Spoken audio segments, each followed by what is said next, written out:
4 lucky numbers.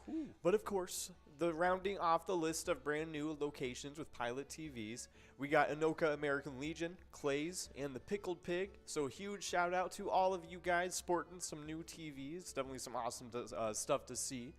But speaking of cool stuff, you may have been seeing some cool jackpots go out yesterday on those TVs. We are now at 38 jackpots for the past 7 days and 318 jackpots for all of season 13 so far. But we gave out 4 jackpots in total yesterday, and we had some pretty good ones going out. We definitely did, as those 4 jackpots giving out some good cash money. Started off, we had Lou over at Blacksmith Lounge taking home $715. Don't know if it's Lou Bear out there, but good job, Lou, taking home the nice prize. We also had Bowl over at Corner Bar Goodhue taking home $601. One of our big-time players out there. I don't know where he lands in our standings, but I know he's in a few top 10s as he's just a big-time player in all the bingo. But the next one to go out after Bowl went out to Bergar over at Rusty Nail Thief River Falls, taking home $1,140. And the largest jackpot of the entire night actually was the final jackpot on that Tuesday, and it went out to Coco over at Frankie's Bar, taking home $7,143. Good job to all of our winners over those games. We're hoping to see some more of those people get added to that list today, as we are going to have some great jackpots available in the Skull Bingo we're getting enrolled to. Just 2 minutes to get enrolled. Yeah, 100%. But of course, we do have some awesome stuff going on with some new eTab games, including the newest one. It's a re-release of a new and improved version of an original Pilot Games favorite, Finnegan's Gold. This game is pretty great with 4 different bonus rounds. There's an instant win, a wheel, a balloon bonus, and a free play round too. You can unlock more grids of symbols in the free play round, and that leads to even more wins. So definitely check it out. Let us know what you think. If you haven't played it already, you can check out a preview of it on Facebook. Oh yeah, definitely some awesome stuff there, as St. Patty's Day on a Friday just around the corner. You have any fun St. Patty's Day plans yet? Yeah, I don't typically do anything for St. Patrick's Day. I did actually. Yeah. I asked you in this last broadcast, and you were like, yeah, maybe wear green, but that's about it. But I was, I think I'm going to be going out this weekend doing the classic American way of celebrating St. Patty's Day, just nice. Drinking some alcohol and wearing some green, the right way to do it. We got 1 minute and 10 seconds to get enrolled in this upcoming game of Skull Bingo. $18,000 of total prizes on the line. It should be some great stuff. But if you guys want to see updated, the releases of new e-tabs to see weekly bingo schedules, event details, reminders, big progressives, player pictures, and even more than that, there's only one place you can find all that great Pilot Games information, and that is on our Facebook page. You can find us by searching up Pilot Games right on that search bar and clicking on our logo. You can even see at the top of our Facebook page a website link. It is our link tree, as links to bar locations, our socials like Twitter and Instagram, and even more there as well. So pretty much everything you need to know is right there on that Facebook page. Yeah, awesome stuff. Definitely check it out and leave a comment. We love to hear from you guys. But in the meantime, while you are checking out Facebook and getting enrolled into this next game, we do have a little bit of scheduled bingo to talk about. It is our schedule for every single day of the week. Starting off every day, we have from 12 to 1 our lunch hour game day bingo, the 50-cent edition like normal. That's our lunch hour bingo, and you can always get a chance at the minor, major, and mega jackpots. Whatever they're starting off the day at, you can get a chance at them. Oh, for sure. But of course, right afterwards at 1 p.m., that is the first chance of Lucky 4 bingo for the day. Definitely good stuff. Over $98,000 was available on the first chance, so definitely check it out coming around for the third chance later on, because we haven't been able to give it out yet. No, we have not. That's right. But of course, right after that first chance of Lucky 4, you can get into some more game day bingo from 1 to 4 p.m. Just a continuation of lunch hour, some more chances at the minor, major, and mega prizes. Oh yeah, and that's what led you right into the happy hour action that we just came live for, as me and John hopped on as that Lucky 4 bingo game was getting started, as we were not able to give out that over $98,000 prize. I mean, that's growing and rolling into our 6 p.m. opportunity. But before I get into more bingo talk, we do have Scoots over at American Legion St. Michael's, as well as El Munde over at Honkies. Both of them splitting up $14 on that one. But we'll be playing this Skull Bingo from 4 all the way till 6 o'clock, trying to give out some of these great prizes. As that line prize did not go on that game, it will be growing and rolling into this upcoming one. But as I said, at the end of these games, we'll be playing one final game of Lucky 4 Bingo at 6 p.m. Your final shot at that $98,000. Heading in after that is going to be some unhosted game day bingo, running from 6 all the way till 7, and that's when your Wild Wednesday gets started off, as it's one of those great PGL specialty nights tonight. It's going to be a lot of PGL points and prizes getting awarded during that 7 to 9 time, and so hopefully you guys are coming out and taking away some really, really great points and prizes. Yeah, 100%. So come on out tonight. It's going to be a lot of fun. But, as usual, PGL specialty nights always got a lot going on during those nights. MegaSota game night starts at 6:40 like it does every single Tuesday. That just happened. It's always a lot of fun. You can check out that grand finale of Jackpot Jungle coming up next Tuesday. Over $15,500 is going to be available on that one, and 54 balls or less to win on the coverall jackpot. Definitely some awesome stuff there for all the bingo available throughout the entirety of the day over the next few days. We do have players already 2 balls away on our large frame, as we've clicked past our large frame and coverall jackpot to a $22 Musco large frame and a $33 Musco coverall prize. We'll see which one of these players can take this one home, as we already got our large frame winner. That's right. It's Scoots over at American Legion St. Michael again, taking away another W on this game. Nice job to Scoots. Seeing Scoots out there, what's your thoughts on Scoot Henderson as an NBA prospect? Have you seen any film on him? Yeah, okay. yeah. He seems pretty good. He's been playing in the G League. He hasn't really played a whole lot, but I mean, he seems like one of the better prospects for this year for sure. Yeah. We do have a winner here on the coverall, El Munde over at Honkies, taking home $33 on the coverall. Good job to all of our winners in this game number 1 of Skull Bingo. We will now be getting enrolled into a game number 2. But talking about some NBA prospects, Scoot Henderson being the one that we just got reminded from that winner, Scoots. But I kind of view him as a very similar prospect as actually our star player here in Minnesota, Anthony Edwards. I think they have very similar builds, as they both look like they could play football as well as basketball, and they're multi-athletes. Now, do I think he needs a little bit more refinement of the game, a little bit more change of direction skills? But I do think that those things can be developed, and he could become a really good player for one of the NBA teams. Yeah, 100%. It looks like he's been doing decent enough in the G League while he's been playing with the Ignite. Okay.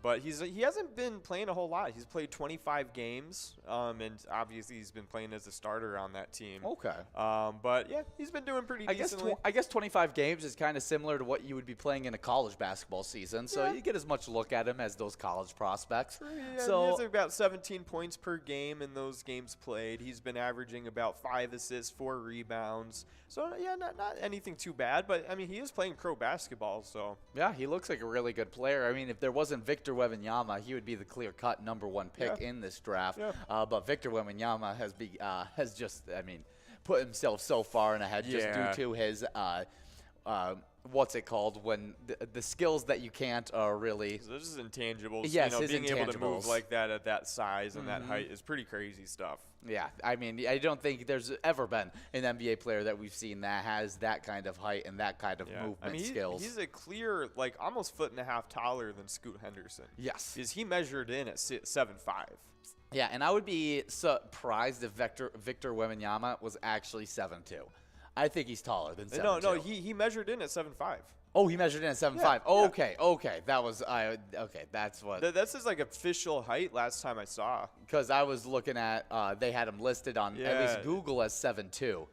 And so I did see that same report that you saw that shoes on. 7'5" with shoes on. Yeah, 4 inches taller than Shaq. That's insane. That is ridiculous. And to be able to shoot threes, move on the dribble like he can, he's going to be a dangerous player for a long time. Whichever team ends up with him, it's going to be a really, really nice ad that can really change a franchise around. I agree. Yeah, so look, the last report that came in was February 21st. That's saying he's whatchamacallit, 7'5" in shoes. Whew. That's from ESPN reporters too. Oh, well, the player who actually got us talking all about the NBA prospects, we got Scoots over at American Legion St. Michael taking home $15 on that line prize. Now we're getting after this large frame prize. The other players I really like are the two twins that are playing in the G League right now. They're some of my favorite prospects heading into this draft. There's like Amir and Amar Thompson. Yes, the Thompson twins. They're very, very talented as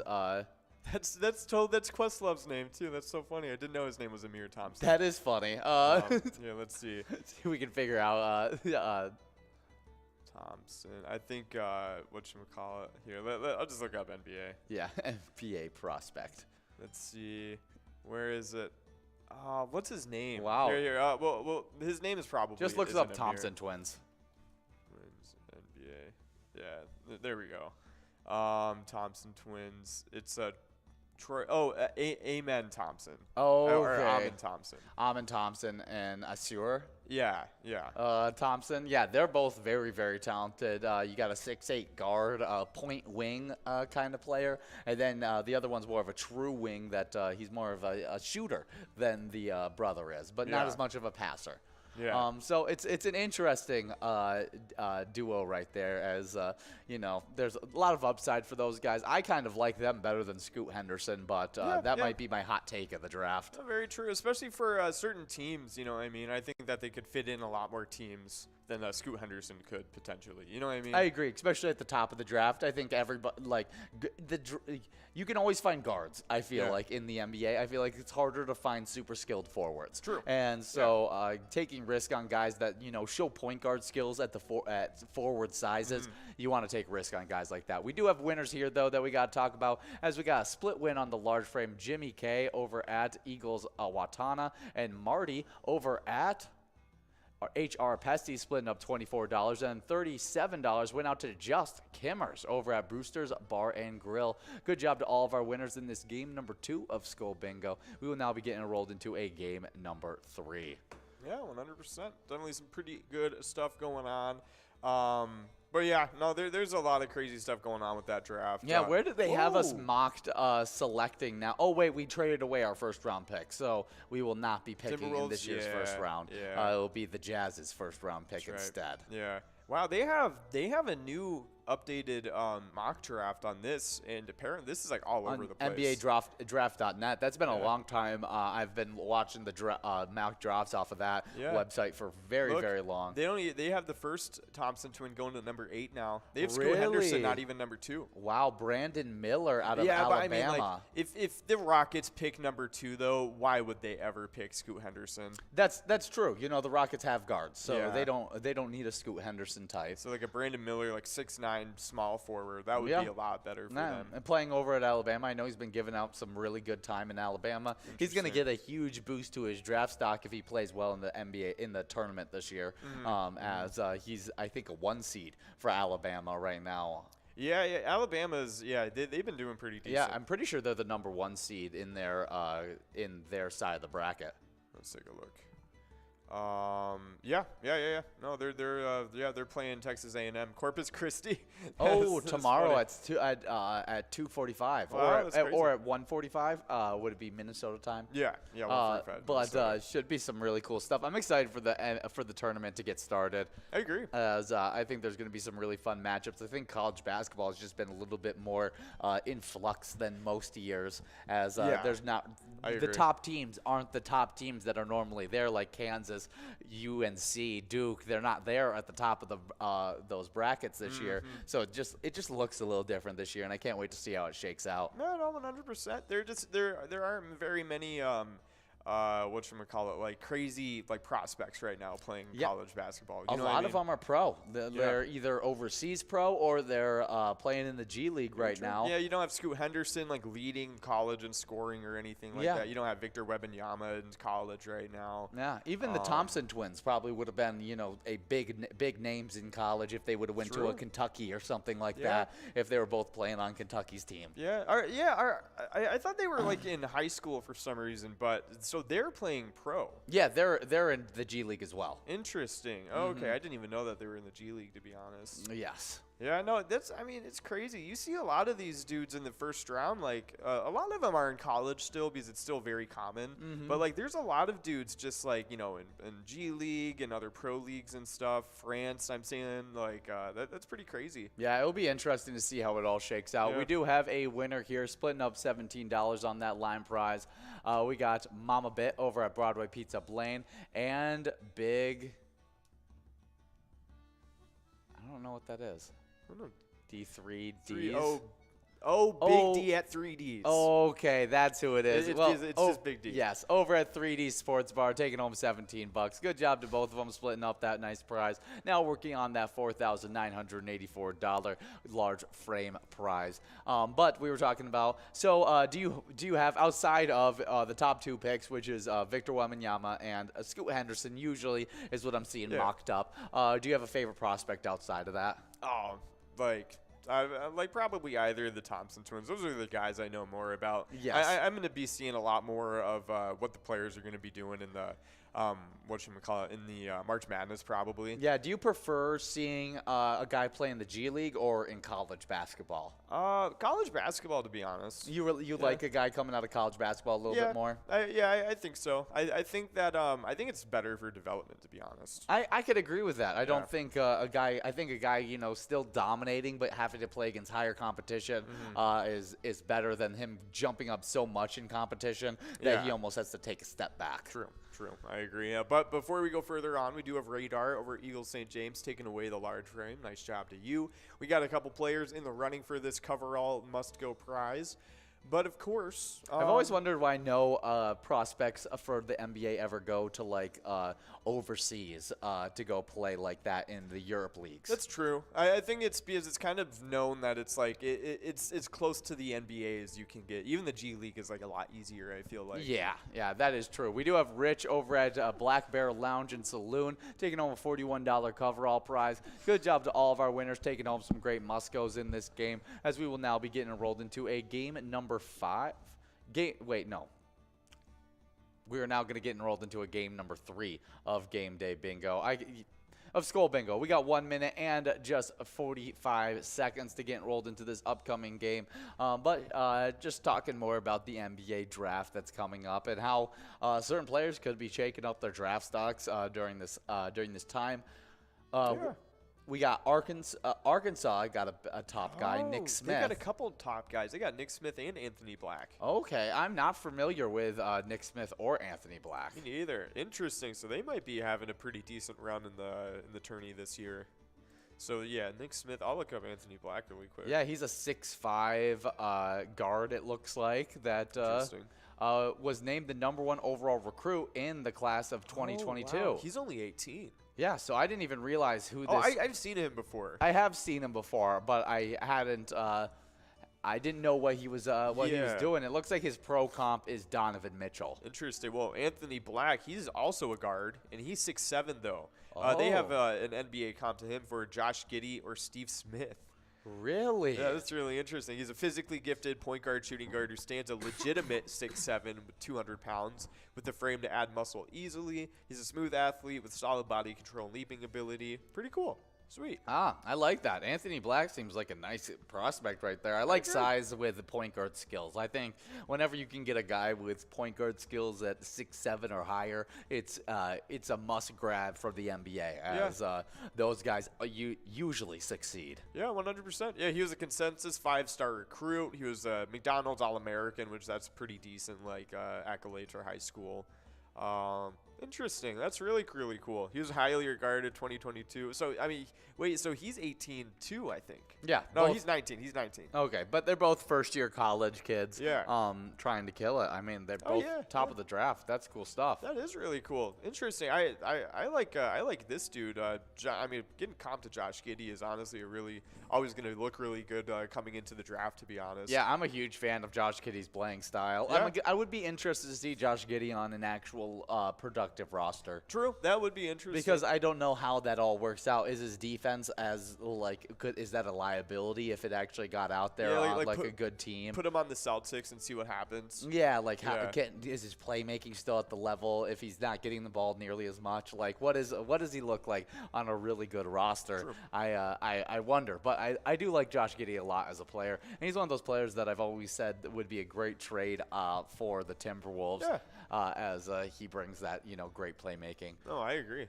We do have the kid over at Eagles of Wantana taking home $14 on that line prize. Good job, the kid, as we now work on a $5,000 large frame prize. Interesting. There's another dude, and it is he's out of Kansas, so this kind of has to do. This guy's a shooter. I've seen him play. Yeah, whatchamacallit, he's Grady Dick. He's an American college basketball player at Kansas. He's a small forward. He's 6'8", weighs 205 pounds. He was even the Gatorade National Player of the Year. Nice. Wow. Oh, he's from Wichita, Kansas. Oh, that's cool playing it with Kansas. Yeah. I just watched him play the other day, and he looked really, really nice. Yeah, he got a NBA comp to Reggie Bullock. Okay. And he's a shooter, obviously. Mm-hmm. It's pretty cool. Okay. Well, he has really good athleticism scores and everything like that. Yeah, he just looks small. Like he's just very thin. Yeah, and that's the worry. He's about 6'8", 200 pounds. He's 60 pounds less than a lot of NBA players. Exactly. I weigh 10 pounds more than him at 6'4", and I still feel skinny. Yeah, but of course, some of his strengths, he's a prolific shooter. I think that's the biggest thing about him. He has good size for a wing. Great shooter with limitless range and quick release. Good balance, footwork, release point. He's a reliable scoring option, high volume while staying efficient. Cool. So he just spaces the floor. He shoots really well, and that's really good for the offense. He moves well without the ball, too. He anticipates very well when defending off the ball as well. Solid on-ball defender. Oh, okay. He averaged fourth best 1.8 steals per game in 21-22. Yeah, good.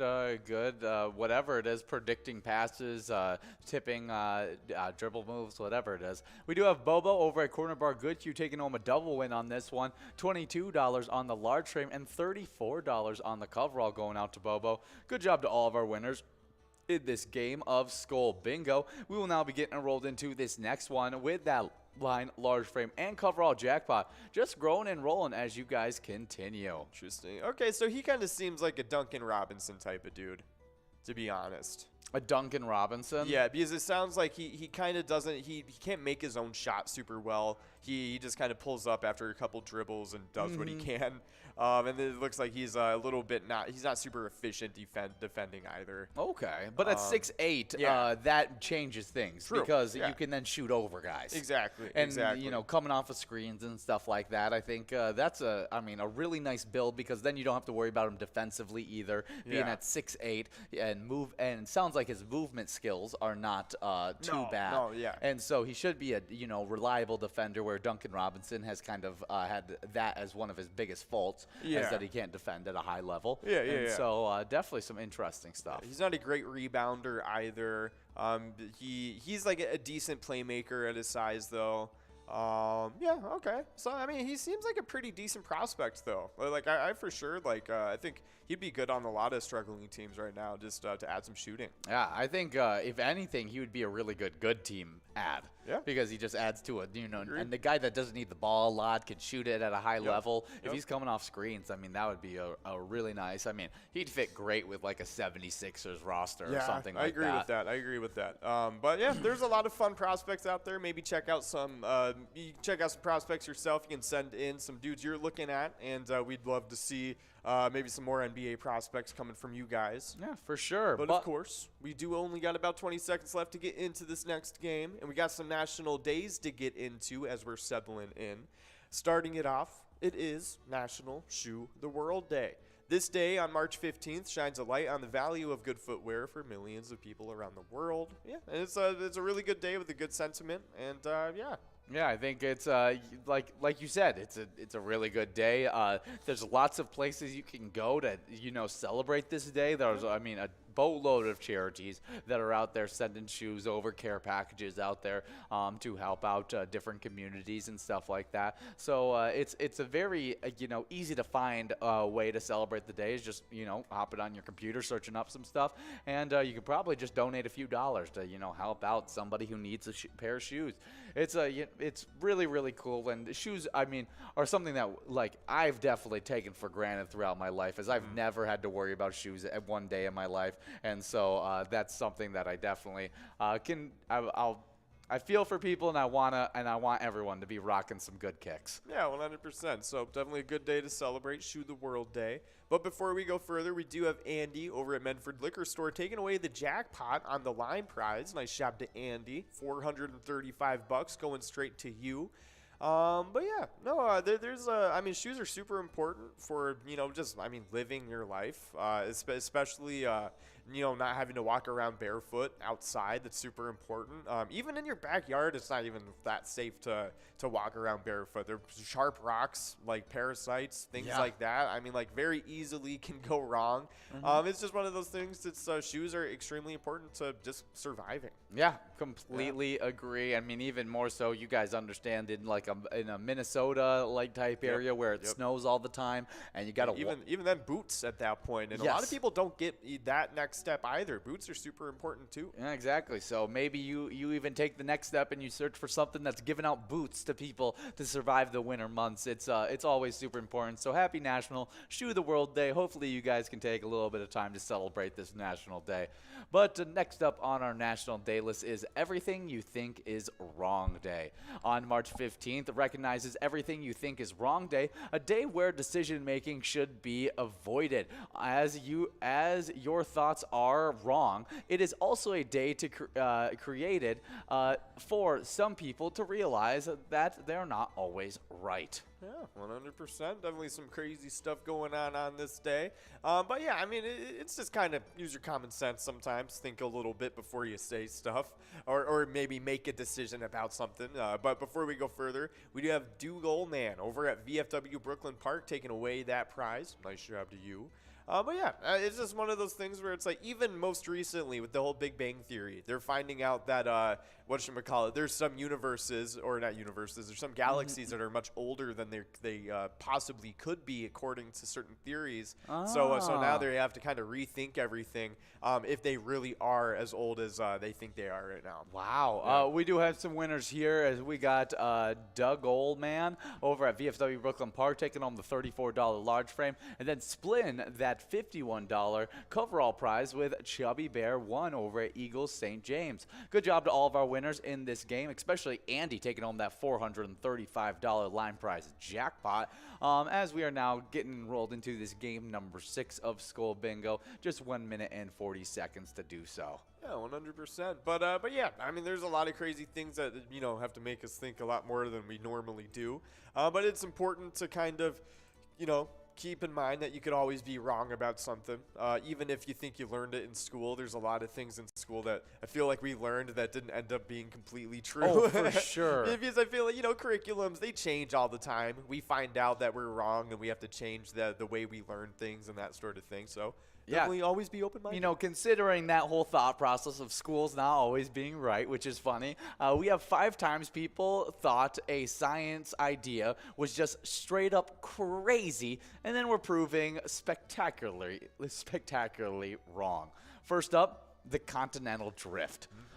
In January 6, 1912, a 32-year-old German geologist and meteorologist, Alfred Wegener, proposed an extraordinary idea. Based on his observations, Earth's continents had once been a single landmass that had drifted apart.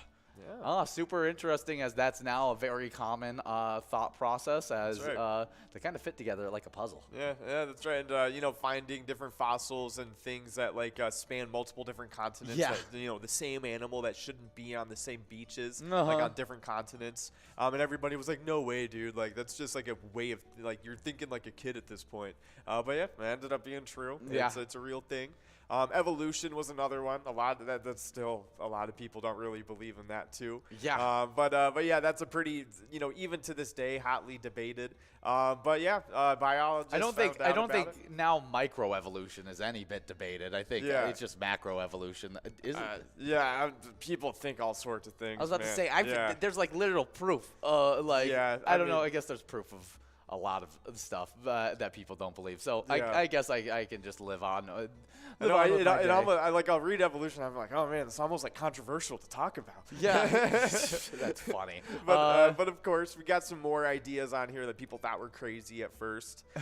Antiseptics, that was a big one. People straight up thought like it was not safe. But before we go further, we do have Genie over at American Legion Spicer taking away line prize at $95. Nice job to Genie. Yeah, no, they thought it was just fine that you cut somebody open. And, They were you like, didn't "You're put crazy anything. for cleaning up everything." To like, you're such a Just neat put some freak. maggots on it. Yeah, That is insane. Yeah. That is so wrong. Just absolutely wrong. Because we couldn't even imagine nowadays someone deciding not to do that. Yeah. Reaching the stars. If you have Yeah. any interest at all in space exploration, you know the name Goddard.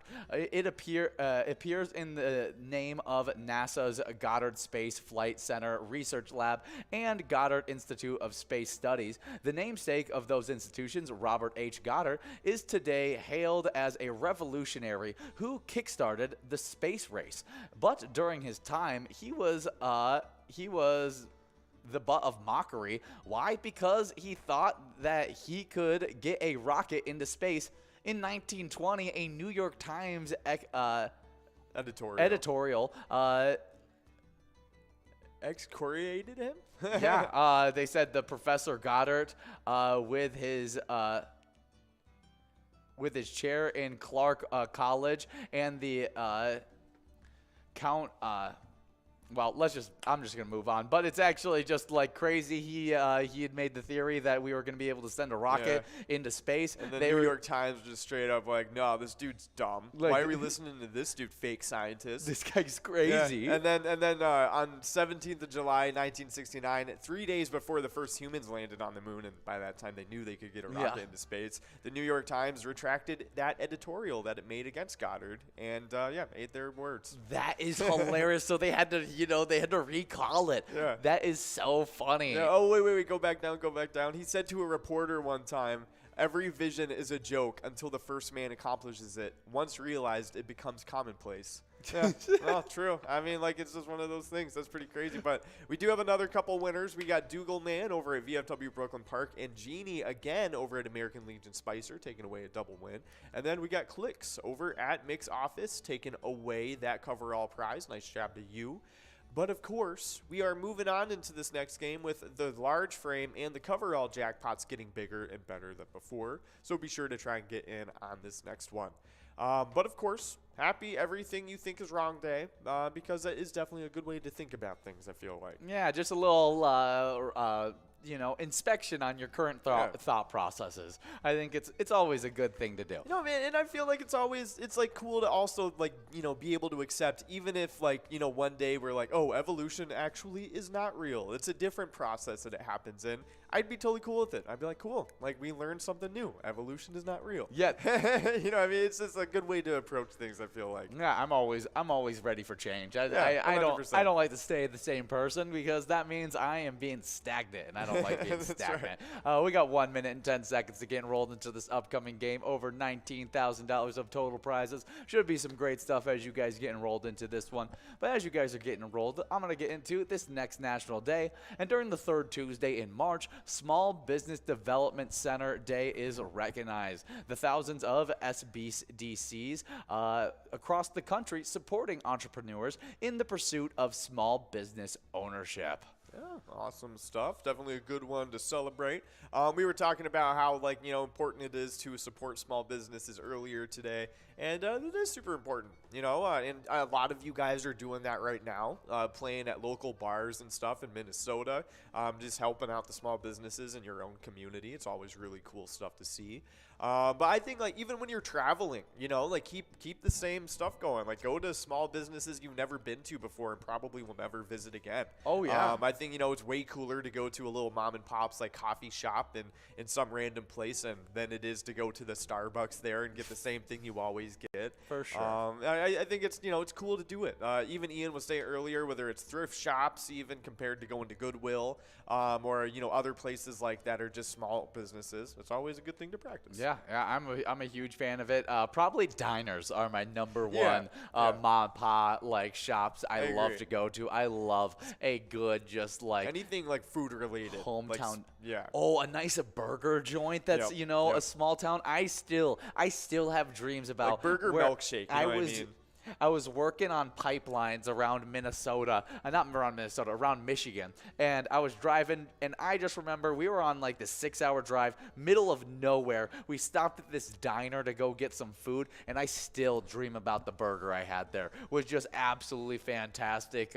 Probably the best breakfast burger I've ever had. Yeah, well, breakfast burgers are always the best, but we do have clicks again over at Mick's office, taking away that line prize of $100. Nice job to you getting that jackpot on that one. But we still got a really good run up at the rest of the jackpots on this game, so keep that good stuff in mind.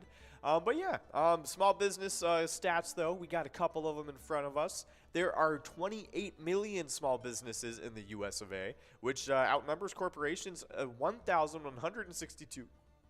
To 1. That's I want crazy. more. Yeah, I want a bigger difference. Yeah. I want a bigger difference. And plus, we need more of a monetary kind of similarity, too, because even though they outnumber them like 1,000 to 1, if corporations still make up like way more of the profits than small businesses do. Oh, for sure. 70% of small businesses are owned and operated actually by a single person. Yeah, because, you think about it, there's so many online shops now that are technically businesses. It's super easy to have a business now. It's just whether it's going to be successful or not. Oh, for sure. Small businesses employ 57% of the country's private workforce. That's awesome. It's really cool to see. Just showing that when you guys are helping out those small businesses, you're helping out the communities. Yeah, over half of the workforce. It's crazy. Really cool stuff. Small businesses pay 44% of the U.S. payroll. It's awesome. Love to see it. Let's see, northwestern states like Montana and Wyoming rely more heavily on small businesses, and that makes a lot of sense because big corporations don't see any, good, reasonable, profitable reasons that they should put stores into these smaller markets. Oh, for sure. We do have Rob Raj over at Beck's Pub taking home $27 on that Musco large frame as we work on a $41 Musco coverall. Is that our third Lion Prize jackpot we've given in a row? I think it is. I knew it was at least twice in a row, but I think it is. Yeah, it is 3 times in a row. We've now given out 3 times in a row. We are on a roll of giving out these Lion Prize jackpots, so make sure you guys are continuing to get enrolled in the upcoming game 100%. As that large frame and coverall jackpot are going to be growing into this upcoming one as we continue to talk about small businesses. Before we get back into it, though, we do have a split win between a bunch of players. Kimmers over at Brewster's Bar and Grill, MNB over at Shajank Boom Lounge, Rich over at Black Bear Lounge, Daryl over at Riverside Store and Tavern, as well as Fuzzy over at American Legion Morristown. Good job to all of our winners on that coverall and all the winners on this game. We will now be getting rolled into a game number 8 of awesome stuff. Yeah, it'll be a game number 7. Yeah. I think we just played game number 7. I think we are now getting enrolled into a game number 8. Yeah. Sweet. Okay. Looking pretty good. As we are forging on ahead, we have another really crazy stat that the 77 million people that make up the U.S. small business workforce, that small businesses alone, would rank as the 17th most populous country in the world, which is just ahead of Iran. That is insane. Wow. That is a lot of people working in those small businesses. 100%. I think that's more than Canada. Wow, that's really cool.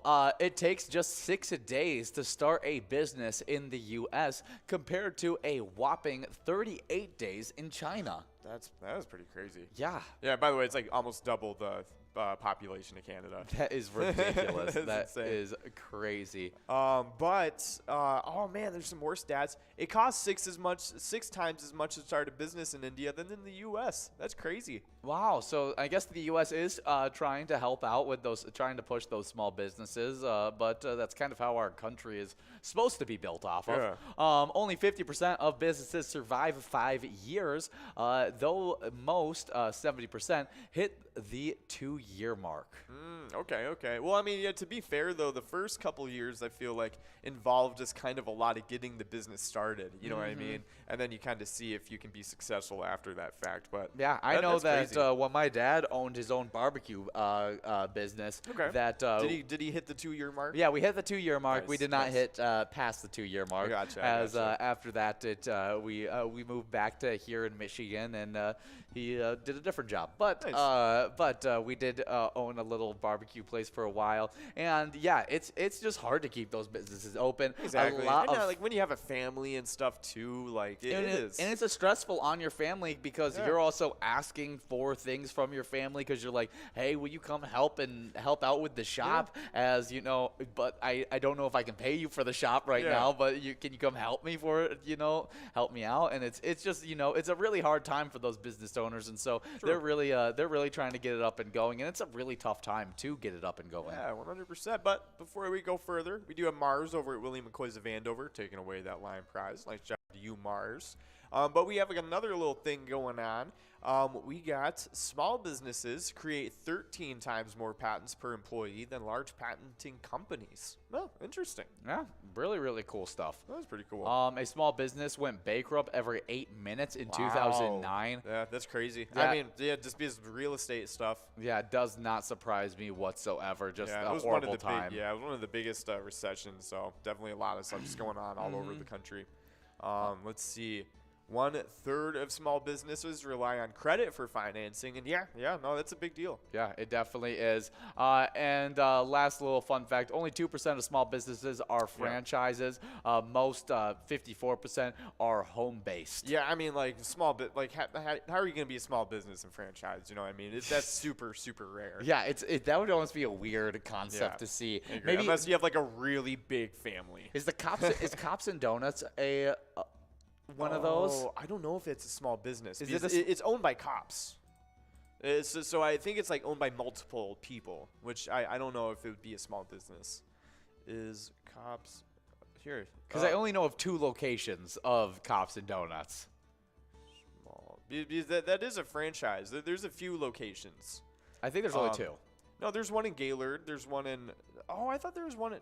Are you sure there's only 2? Yeah, I know the headquarters is in Clare, and that was the only one in the area for a long time. Interesting. So, well, it's been in a constant operation since 1896, apparently. Really? Wow. Yeah. Oh, they saved a donut shop. Oh, interesting. But before we go further, we do have a couple winners, and I'll look at this while you read off those we winners. got Marty over at HR Pesties and Roxetta over at Lucky Lures, taking home a $25 large frame prize. Now working on this $37 Musco, as we already got our winner, Roxetta over at Lucky Lures, taking home that one as well in this game number 8. We will now be getting rolled into a game number 9 of Skull Bingo. Make sure you guys are getting rolled in, press and play, as that line, large frame, and coverall jackpot is just growing and rolling as we get enrolled. So there's 3 storefronts in Clare. There's a McDonald's bakery in Ludington that they salvaged apparently, and then there's another bakery in Bay City that they've gotten into as well. Okay. And then they have the one here at Mount Pleasant too. And then they're even trying to get into another bakery in Indiana. And so it's a founding group of 9 different people.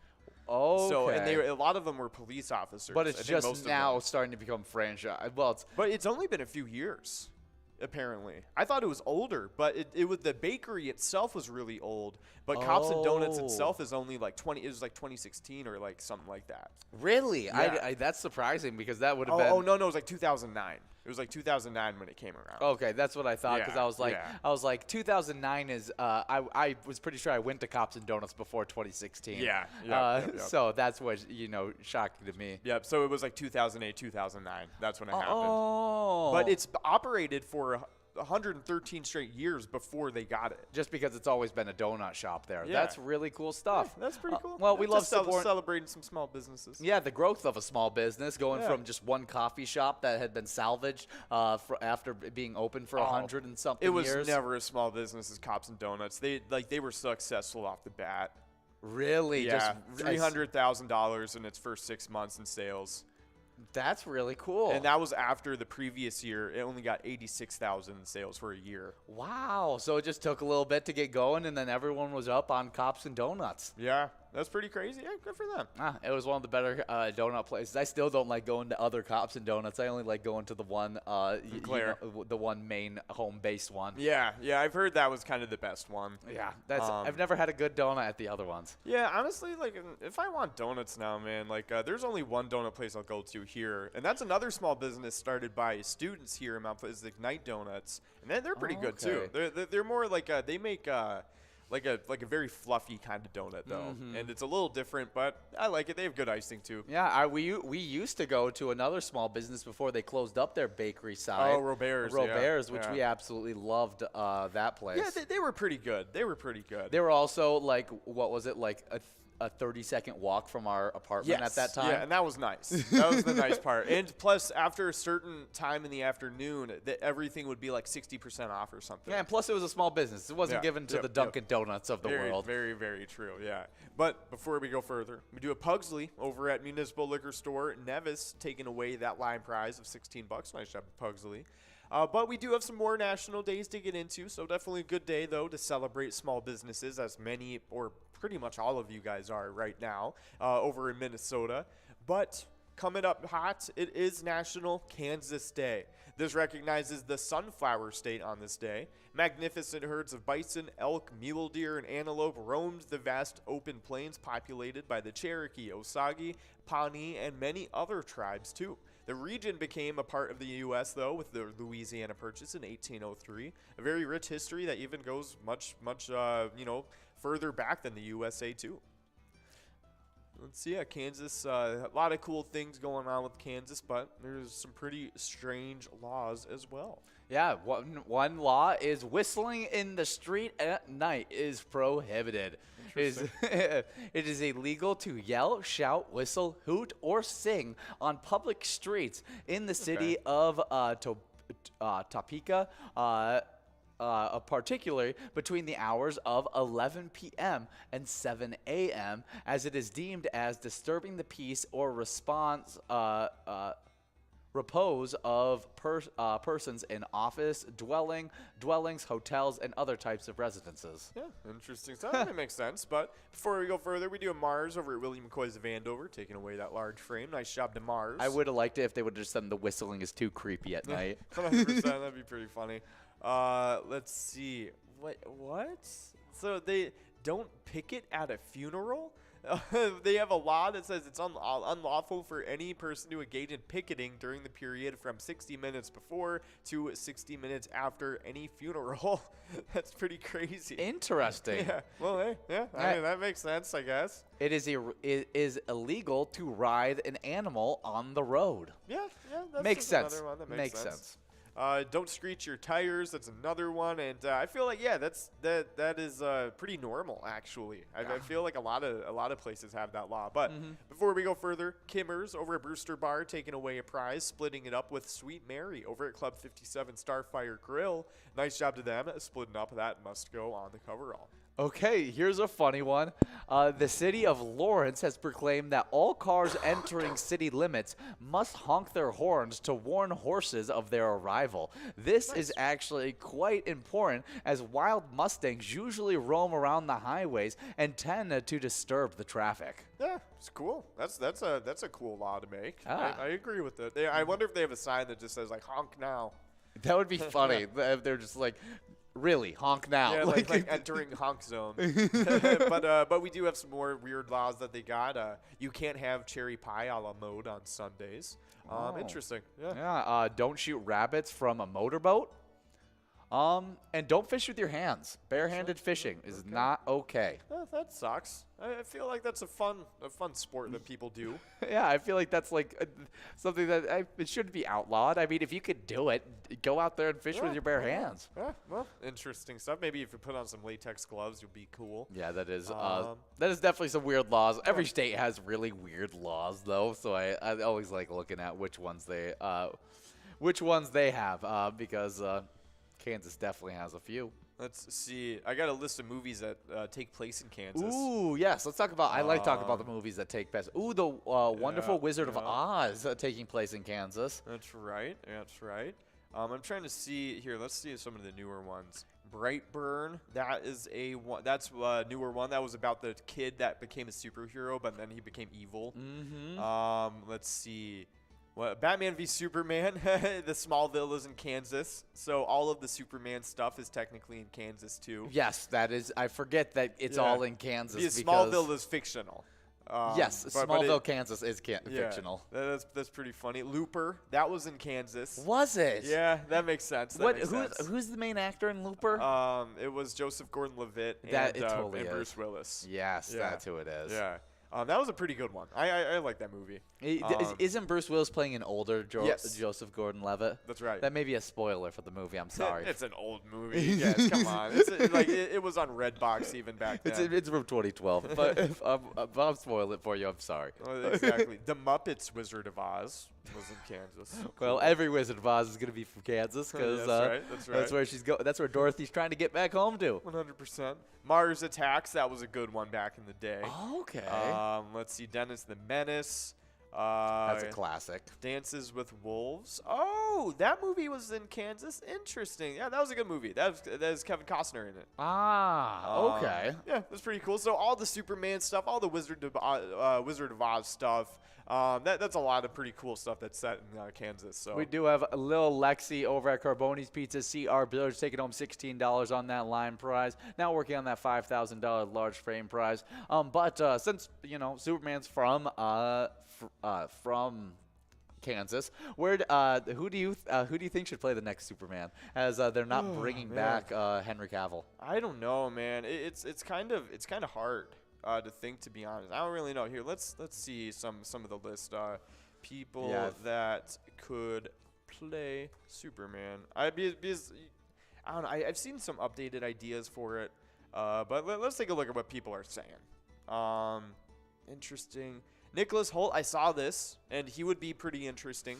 I think he'd be decent. I feel like he just doesn't give off that Superman vibe to him. I feel like I think he would for a young Superman, and he's a good enough actor. I think he could do it. Yeah, he does. He is a good actor, but he wouldn't be my favorite. But I don't think it would be a terrible casting. No. Let's see. I think Jordy wasn't too opposed to this one. Yeah, she liked David's Cornsweat. Yeah. As he definitely gives a look of a Clark Kent with his hair and facial structure. But I don't really know him as an actor, so that's kind of where I don't really know how I feel about it. We'll judge him based off of his resume. Let's take a look. He's just been in some random indie movie. Yeah, it looks like it would be one of those things where they'd be pulling him from a show and making him into a big actor. Yeah, it doesn't seem like he's really hit it big yet. Which is the way that Marvel's made a lot of their big time actors work. They've picked up a few big actors though. But a lot of them, especially in the beginning, were guys at the tail end of their career, or they had just been scaled in one specific role type, and they'd broken them out of that, whatever it is. We do have GGG Wen over at Friends Bar and Restaurant. St. Cloud taking home that $38 Musco coverall and the $25 large frame going out to Rob Raj. Good job to all of our winners in this one, as we will now be getting rolled into this upcoming game of Skull Bingo. Some stuff. Polter was another one they put on there, and I disagree. I think he's going to be good as the Warlock, though. Yeah, I do think he'll be good as that, but I do not think he'd be good. Jace Norman was another one. I think he was in some random Henry Danger. He was a sidekick to a hero. I don't know about him. Oh, okay. Yeah, I've heard of Henry Danger. I know that's a superhero kid show before. Let's see. What's another one? Ross Butler, that was an interesting one I saw. Ooh, yes. And he would be decent. It wouldn't be the worst one. I actually would love him as Invincible. Yeah. So I've been seeing that. I think that would be a very good pick. But I do like He was one of the Shazams apparently. Yes, Yeah. he is. Is he also in 13 Reasons? Yes. Okay, that was where I think I originally know him from, is 13 Reasons Why. But yeah, he's a lot older now. Yeah, so it'd be interesting to see what he could do as an actor. He was old before. He was old when he was on 13 Reasons Why. Oh, he's 32 years old now. 32. Interesting. Bro, I thought he was like 17. Like, I'm not gonna. That's crazy. That is pretty crazy. Wow, I thought he was like in his mid-20s now, but like I thought he was like 17 for sure. It's insane when you look at those like high school like. Dude, Miley Cyrus's brother on Hannah Montana. Oh yeah, he's ridiculously old. He was literally like almost 40 when that show started. It was insane. That was crazy, man. But more Superman castings. Billy from Stranger Things is on here for some reason. Austin Butler, I don't like that one. I like him as an Arrow casting. That'd be cool. I think he'd play a really good Arrow. That's a good idea to be. That's actually, that's a pretty legit cast actually. I like that. Yeah, that's what I've seen. Maybe I feel like he can be snarky like that. Yeah, I saw somebody saying that him playing Arrow and if Dylan O'Brien played the Flash, it would save the DCU. Oh, Dylan O'Brien. I feel like he definitely deserves a role. That'd be pretty cool. John Krasinski, somebody said. Superman. Yeah, Nicolas Cage. That'd be sweet. Oh, it looks like he was Superman in Teen Titans Go. Yes, he voiced a Superman in Teen Titans Go, but he actually was about to get casted as a Superman at one point. Oh, interesting. Oh, that's kind of funny. I feel like when he was younger, I could have seen it maybe. But yeah, that is pretty funny.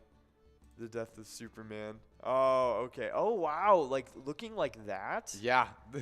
Oh. Yeah, no, that's not the look I was imagining. It looks so good. I don't know what you're talking about. Yeah, that doesn't look good at all. I'm glad that they gave him whatchamacallit, Ghost Rider though. Yeah, Ghost Rider he did amazing as. I loved him in Ghost Rider. 100%. We do have some winners here. $17 being split up between Tanya, TKD Bar.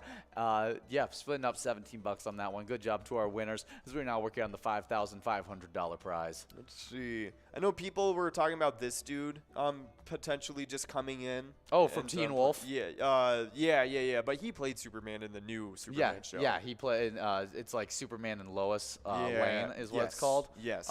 Is what he's a part of, and I think that's not a bad casting either. I agree, and plus it's bringing him in. He's already Superman kind of thing. I just always never like taking a guy who's played the same role and then bring him into a different universe, even to potentially a slightly different Superman.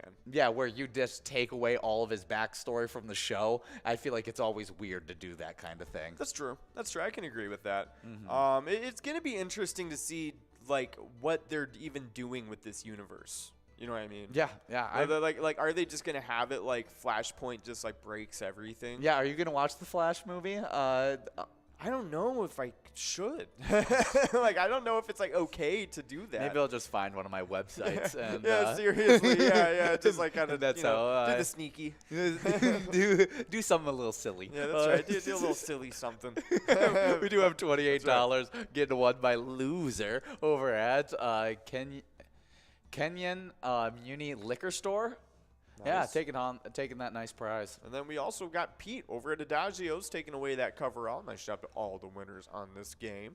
But yeah, no, I don't know. Like I guess like maybe I'll look into it a little bit and see what people are saying. If I'll feel good about watching it in the theaters or not. But it's just like I don't know the full extent to what that dude really did. So like I think I'll have to look into it a little bit more. Yeah, that's probably what it has to happen. But we do just have 1 minute and 50 seconds to get enrolled. The whole reason we got talking about superheroes was because we were talking about Superman because he's from Kansas. That's right. And because it's National Kansas Day, celebrating a little Dorothy, a little Superman action on this lovely national day. That's right. And we'll take a look at some famous Kansas people to kind of round it off pretty well. Okay. And let's take a look at some sports people that were from Kansas. You got I don't know any of these people. Here, stop me when you see the first Jordy person. Nelson. Jordy Nelson. I definitely That's know cool. Jordy Yep. Nelson. Jordy Nelson. That's Barry Sanders. He was Yeah. born in Wichita. Wow. Okay. Barry Sanders, one of That's the a big greatest running backs of all time. Sweet. Darren Sproles. Ooh, one of my favorite short running backs of all time. I absolutely loved Darren Sproles. On Madden, he was so hard to touch. He was so funny to watch. Nice. I absolutely loved him. Yeah, he's under 5'7". That's crazy. Yeah. Bill Snyder. He's whatchamacallit for the Kansas State Wildcats. Yes, Pretty cool. longtime head coach. Let's see. Any other people that I realize? Yeah, Lynette Woodard is definitely a name I can recognize. Yeah, she's a really, really famous college basketball player for the University of Kansas. She's also widely regarded as the greatest female college basketball player of all time. Her all-time scoring record of 3,600 points is still standing, despite it not being an official record in the NCAA history books, due to her career occurring before the NCAA sponsored women's athletics. Wow. Interesting. Just really, really big for her time. Yeah, that's awesome. In pursuing. Oh, also the first go back down there because it looked like the woman that was down there just a little bit farther right there was one of the first NFL football coaches. Oh, that's right, for the 49ers. Yeah. Big time movement for women in football because you just don't see that too often. Yeah. And assistant coach for the Niners and Falcons and the Chiefs too. That's really cool. Yeah. Shout out to Katie Sower. Yeah, that's awesome. Really, really big one too. So she's from Kansas as well. That's awesome.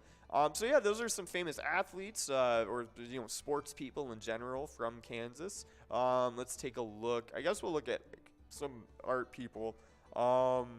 Let's take a look. Langston Hughes, that's a pretty big one. Wow. Before you read off another one, we do have a winner as we got BGGGG, Jim Rocks, Budlicious.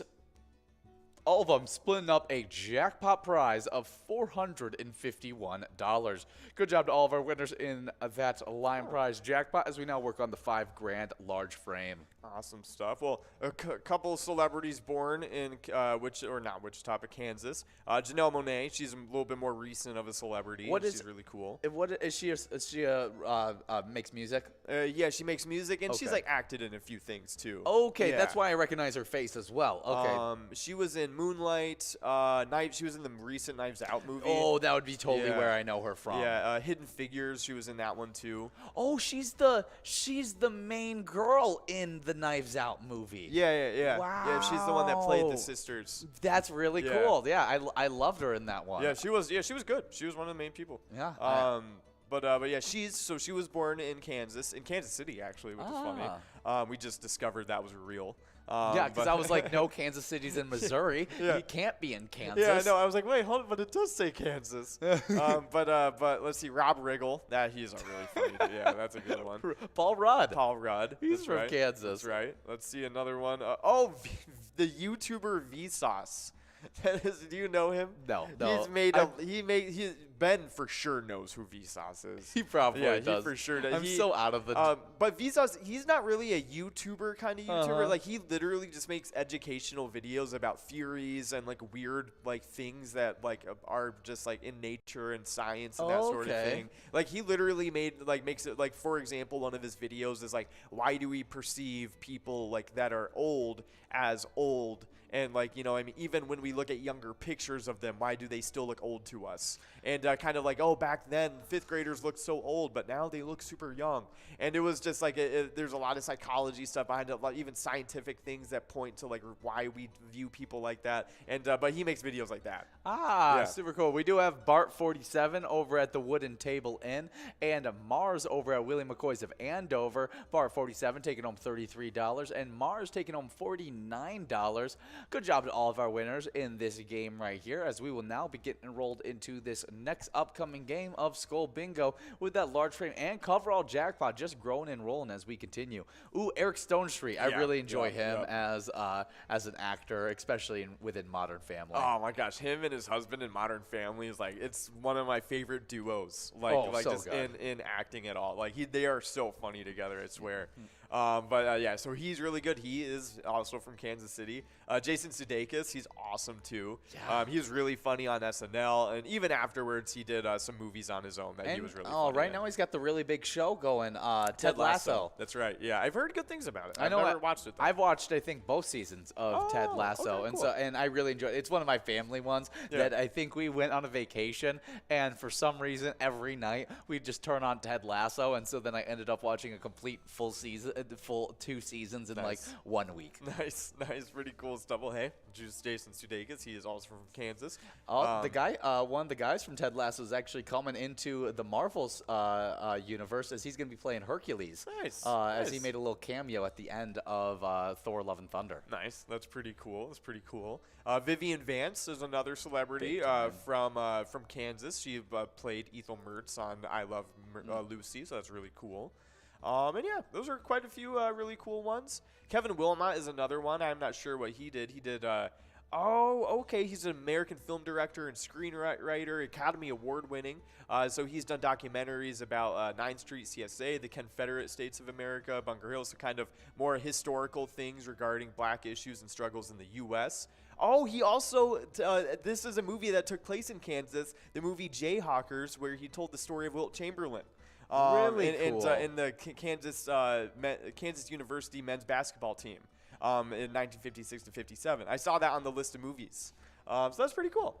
Yeah, definitely some really great stuff there. Some awesome celebrities born over in the state of Kansas. And happy National Kansas Day. If anybody is playing some Pilot games that's from Kansas, here's a bit of luck going out to you guys. 100%. Oh, you know all those Cessna planes? You know the Cessna airplanes? Yeah. He was born in Wichita.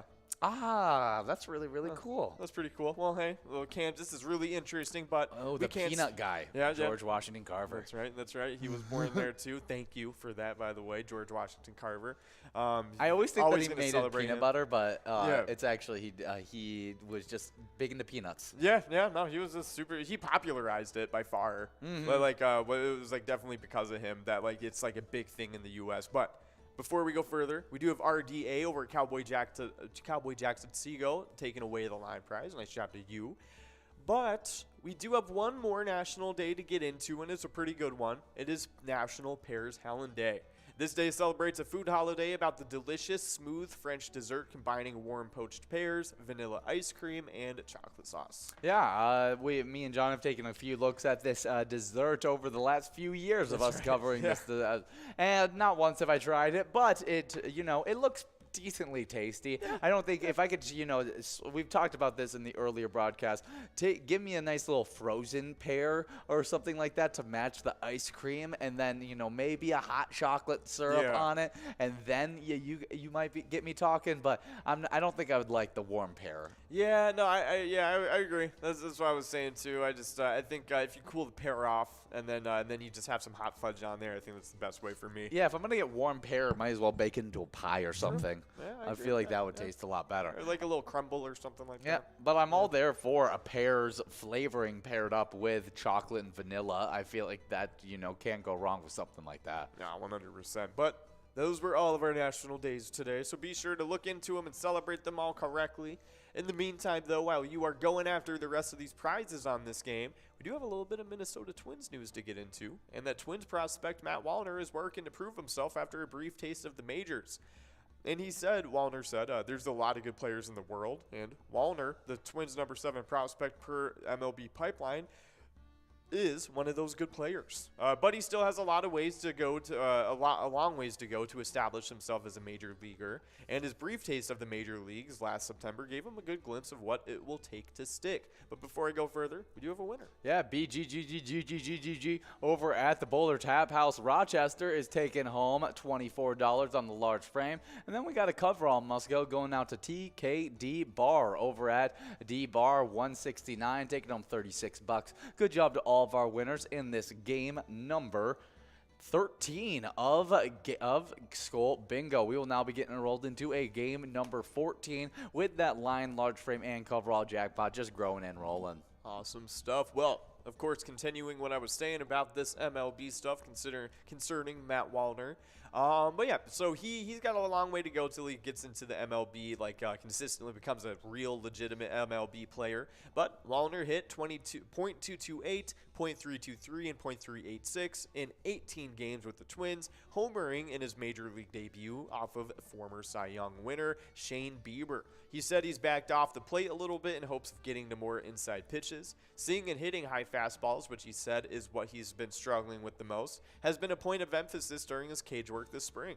Wallner, who's 5 for 20 with a home run in spring action this year, called himself a little bit more of a fringe guy, and it's clear he understands the roster math. It's unlikely that he makes the team outside of camp, but there is reason to believe he'll be promoted at some point this season.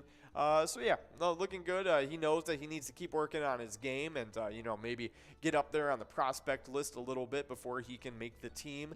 So yeah, but it's looking good for him, to be honest. Yeah, it's all about making those slight changes to be able to make yourself better. Step away from the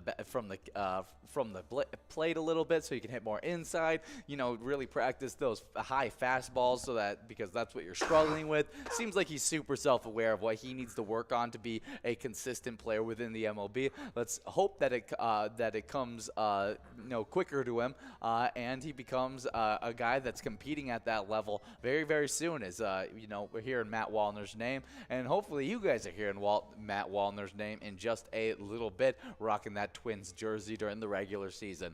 But you guys can send some luck over to our Minnesota Twins by playing the great E-Tab game, Twins Win. You guys can even pick a lucky batter in the Home Run Derby bonus round to see if you can win some Grand Slam prizes. It's definitely some great stuff there. Yeah, 100%. But of course, we do have a little bit of game day bingo standings to get into as we are making our way towards the jackpots on this game.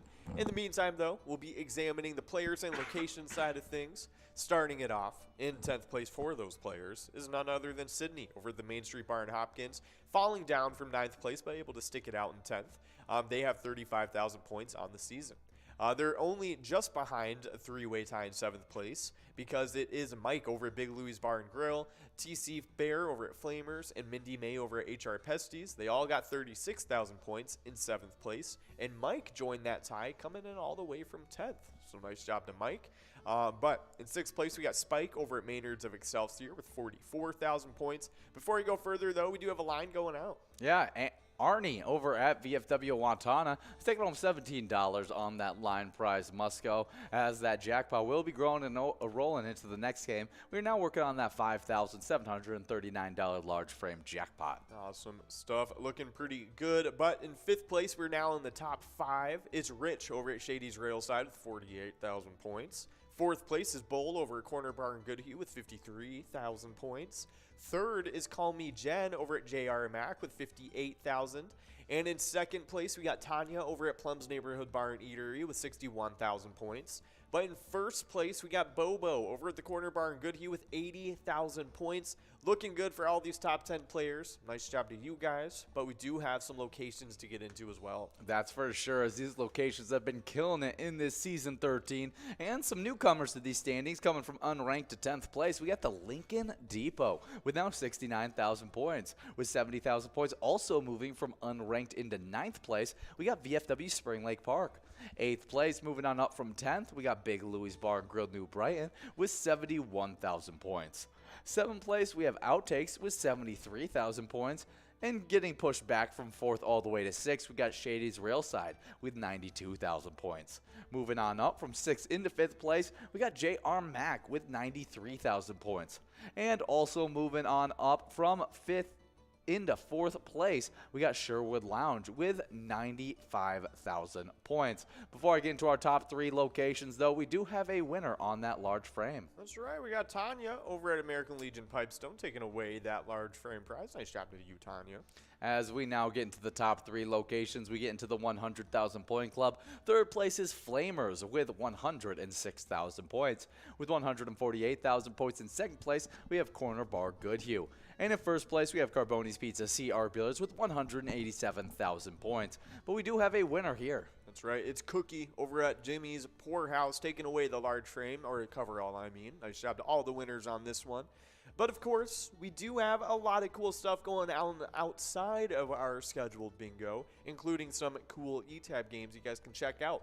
Here at Pilot Games, we have over 70 different charitable eTab games you can get into. Play any of them anytime to win huge prizes up to $1,500. All of those games have small bets between 50 cents and $5, and awesome bonus and free play rounds on top of all that. Yeah, definitely some really great stuff in those eTab games. Right now, we're listening to the newest eTab game that was just hitting your iPads a few weeks ago, and that's Finnegan's Gold. Definitely go check it out on this lovely, week we're prepping for St. Paddy's Day. Yeah, 100%. Definitely some good stuff to get into. But we do have some awesome music history to check out as we are about a minute away from getting into this next game.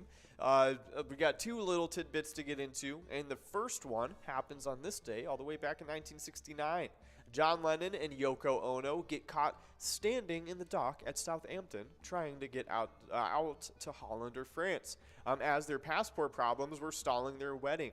They get married 5 days later, though, in Gibraltar and use their adventure in the lyrics to the Ballad of John and Yoko. Ah, that's super, super fun. I know that it's always cool to see what's the backstory behind songs. Yeah. And knowing a little bit more about the Ballad of John and Yoko, was there, issues with trying to get over to Holland or France for their wedding. Yeah.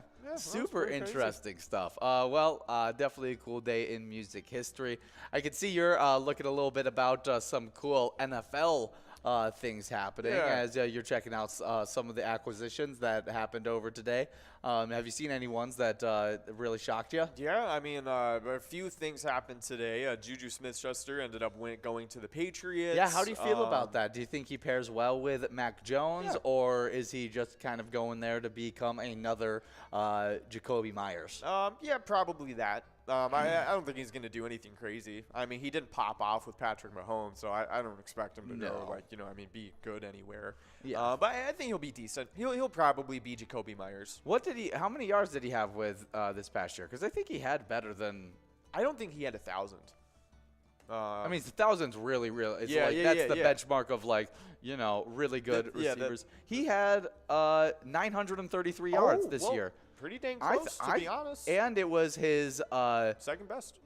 Yeah, his fourth highest yards per attempt. The last 2 years with the Steelers, he had dropped down in yards per catch. He went back up to 12 yards per catch like he did in his second year with the Steelers, where he had 1,400 yards on the season. So looked really good this year. Yeah, no, not bad at all, to be honest. Looks like it was the second most yards out of his whole career. So, obviously he did a lot better with the Chiefs.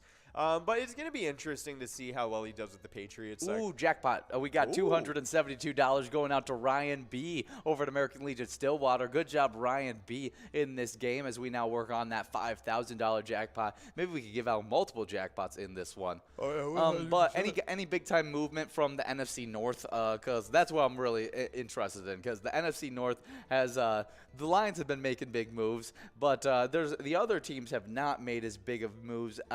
The Bears have made big moves as well. It's literally just I'm wondering if the Green Bay has made any moves to make me worried. No, Green Bay hasn't done anything. Okay. The Vikings, though, we did get back our long snapper, Andrew DePaula, so that was a big thing. Yes. Greg Joseph is coming back on a one-year deal, so that was a pretty big deal, too. And those were two of the newer developments that have happened. And then Byron Murphy, the biggest development as of yesterday. Yeah, last night. Him getting signed to a 2-year, $22 million deal was definitely huge for us. The biggest signing of yesterday, and one that even Big John, if you guys have been around on Pilot TV long enough, you guys have seen Big John out here on TV, as he texted me as soon as we signed him and was like, okay, it's good. The ship's going to sail all A-okay. You guys signed Nick Mullins. Oh, 100%. No, we're good to go. We're good to go. Nick Mullins, Just in case. But before we go further, we do have Scooter over at VFW Blaine taking away that large frame. So nice job to you. But NFC North news that does kind of concern the Vikings a little bit. David Montgomery got signed again into the same division over with the Lions. Now just has one of the better offensive lines in the NFL, which really stinks. So he's probably going to be a lot better than he has been. Let's see. Other than that, they've kind of. Do you think he takes over as the RB1 in that squad over DeAndre Swift? Yeah, no, I think so for sure. We do have KD Barr over at D Barr 169, taking home $42 on that must-go coverall. Good job to all of our winners in this game number 15. We will now be getting rolled into a game number 16. Yeah, 100%. But they've resuited their defense a pretty decent amount, too, so they're looking good. I think the Lions definitely have a shot at the NFC North title this upcoming year. Yeah, it's going to be a tough one between us and the Vikings.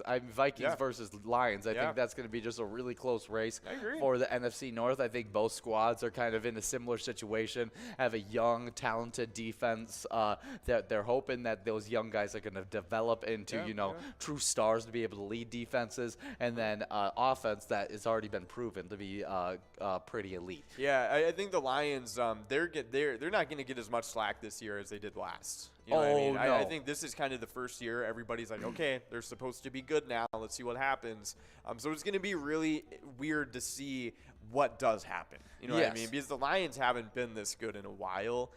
It's just going to be interesting to see how I don't know how they work with it now, what they do. I'm definitely interested to see how this all shakes up. I mean, Chicago Bears look like they're having some big time shakeups. I didn't understand the T.J. Edwards, Tremaine Edmonds signings, just because they gave away a lot of money. No, what's his name? Just last year to the Ravens. Yes, Roquan Smith. Yeah, Roquan Smith. And so I'm like, why did you give up Roquan Smith when you're just going to go sign two guys to huge contracts? Like you could just paid Roquan. Yeah, I mean, when you look at it, though, I think they would have ended up paying Roquan more than both of these guys combined. Oh, really? Yeah, because I think Roquan got a huge contract. I could be wrong. I know Tremaine Edmonds he has a big contract. Is the guy that I kind of point to where I'm like, why didn't you just sign Roquan Smith, who knows the defensive system already? And is better. And is better. 5 year, similar. $100 million. 4 years, 70. Yeah, that's super similar. Yeah, I think there's. I mean, I think it's a slightly more expensive for Roquan per year, but it's like slightly, dude. It's like $2 million extra per year. He might have just wanted to leave, though. Yeah, that could be the truth as well, as he's been stuck on a really crappy organization for a while. Yeah. So that would be maybe a way that he's just trying to get out of there. Yeah, that's true. But I mean, either way, that is kind of a weird move. Now that I didn't know that the contracts were so similar. Yeah, because I was kind of being like, oh, okay, they probably just paid a little bit less for both these dudes. Yeah, it was only when I saw Tremaine Edmonds' contract numbers was I like, because you could have signed Roquan Smith to that number. I agree. We do have a winner here. Brother Nate over at Carboni's Pizza Sports Bar Burnsville is taking home $17 on that line prize. Good job, Brother Nate, as we're now working on that $5,880 large frame prize. Yeah, I would have said it was a good move if the contracts weren't so similar. If they ended up kind of getting a little bit more value for two linebackers, I would have been like, okay, I get that, but that doesn't make that much sense at this point. Okay, what do you think about finally Baker Mayfield finding a home and becoming the replacement for Tom Brady over in Tampa? Oh, he went to the Bucs? Yeah, what do you think about him over at the Bucs? Do you think he'll work out well with the Bucs? I didn't even see that. I thought he was staying with the Rams. Yeah, no, went over to the Bucs, has I think a better receiving core that fits his talent style even better. I think the defense is just younger, better team. I think the Tampa Bay Buccaneers could be picking up a guy if they got Jamel Dean back too. Yes, they did. That's kind of a big deal. Yeah, big re-signing for Jamel Dean there. Yeah, really, really cool. Yeah, that's awesome. Good for the Bucs. That's good for them. Yeah. I didn't even see that Baker Mayfield thing, to be honest. Yeah, that's awesome stuff. I wonder what that Jamel Dean contract was, because it's 4 years. Yeah, 4 years, $52 million. Wow. Okay, that's pretty good for him. Good for him. Yeah, getting some good stuff. So I'm interested to see what ends up happening with all these teams. As 100%. There's lots of big signings happening, lots of big releases with even Ezekiel Elliott, one of the best rushers over the last 7 years, is now being released from his squad and is going to be available for for one of these teams to sign up, I've seen just most heavily talked about him going over to the Bills, as that would again ruin any kind of trade talks that are happening for our Vikings. Yes. As the Bills picked up trade talks after we'd kind of been like, oh, Dalvin Cook's with us. Then I hear reports about, oh no, Bills are actually back in on the trade talks with Dalvin Cook. So I was like, okay, but I don't. Now that Zeke is out there, and it's not like it's a waiver wire thing going on too. It's But just there's a whoever gives them the money. big difference between Zeke and Dalvin Cook. I agree with that. A big difference. But you never know. You never know. But before we go further, we got Player over at Outtakes taking away the large frame, and none other than Rock over at Rich Spring Golf Club taking away that coverall. Nice job to all the winners on this one. But Panthers made a couple interesting moves. Okay. They got Hayden Hurst over there. 3-year, $21 million deal. That's pretty interesting right there. And they also got Andy Dalton on a 2-year, $11 million deal. Ooh. So, yeah. And honestly, That's an interesting pickup because usually you pick up that kind of guy for a bridge quarterback to have a guy sit underneath him. Yep. And they have the number 1 pick in this year's draft. that's right. That's right. Does that mean they're picking Anthony Richardson in the number 1 pick? But I'm looking at it, I'm like, man, why would you Andy Dalton behind Anthony Richardson? That's an interesting quarterback to pick to mentor him. I think it'd be cool if they got like C.J. Stroud or something. I think that makes somewhat more sense, especially since I think C.J. Stroud is more NFL ready too. Yeah, and I think it wouldn't be a bad idea to have an Andy Dalton in case C.J. Stroud isn't NFL ready right off the bat. True. You could then be able to sit him for a few games. And Andy Dalton sells jerseys, to be honest. Yeah. I'm still my favorite landing spot for Ezekiel Elliott is the Saints. I think cool. That's where he would play the best at. I think that'd be cool too. I'd like to see him play on the Saints. Yeah. Falcons have made a lot of really cool moves too. I feel like Jesse Bates, that was a pretty blockbuster signing right there. Taylor Heineke, he's a player. Players really like playing with him, so I think he's gonna have a good time on the Falcons. What do you think about Eric Kendricks going over to the Chargers? Oh, that was cool. That was really good for the Chargers. Yeah. And on a cheap deal. Yeah, 2-year, $13.25 million. It doesn't surprise me that he's getting a cheap deal just because he's on the wrong side of 30. Yeah. And so he's just a little long in the tooth for linebackers, as they're kind of like running backs where Those shorter careers. Yeah. But he's definitely got that, intelligence, and I haven't seen a physical drop-off by him. It just felt like the schematics weren't playing into his strong suits this past year. Yeah. Honestly, I'm going to be honest. After seeing the Hayden Hurst deal that he got, like the Josh Oliver deal made so much more sense after that. Oh, because of how much Hayden Hurst got? How much Hayden Hurst got. He got like the same deal. Really? Yeah. And Hayden Hurst was just like a guy that doesn't have any kind of elite quality. I don't know. I like Hayden Hurst though. He's not bad. I think he's really good. Yeah, no, but that's the thing. Like, I think he is also considered to be a lower tier of tight end, but he's still got that 3-year, $22 million deal. Yeah. So it makes ours make a lot more sense. Yes, exactly. And it also makes sense, like where those people were pointing out, there is kind of a market deficiency going on with tight ends right now. Yeah. Do you think Tony Pollard is going to be a fantasy first rounder this year? He's going to be good. Yeah, I think he's going to be real good for fantasy teams next agree. year. We do have Scooter RM over at Pub 69 taking home a $16 line prize as we now work on the $5,944 large frame prize.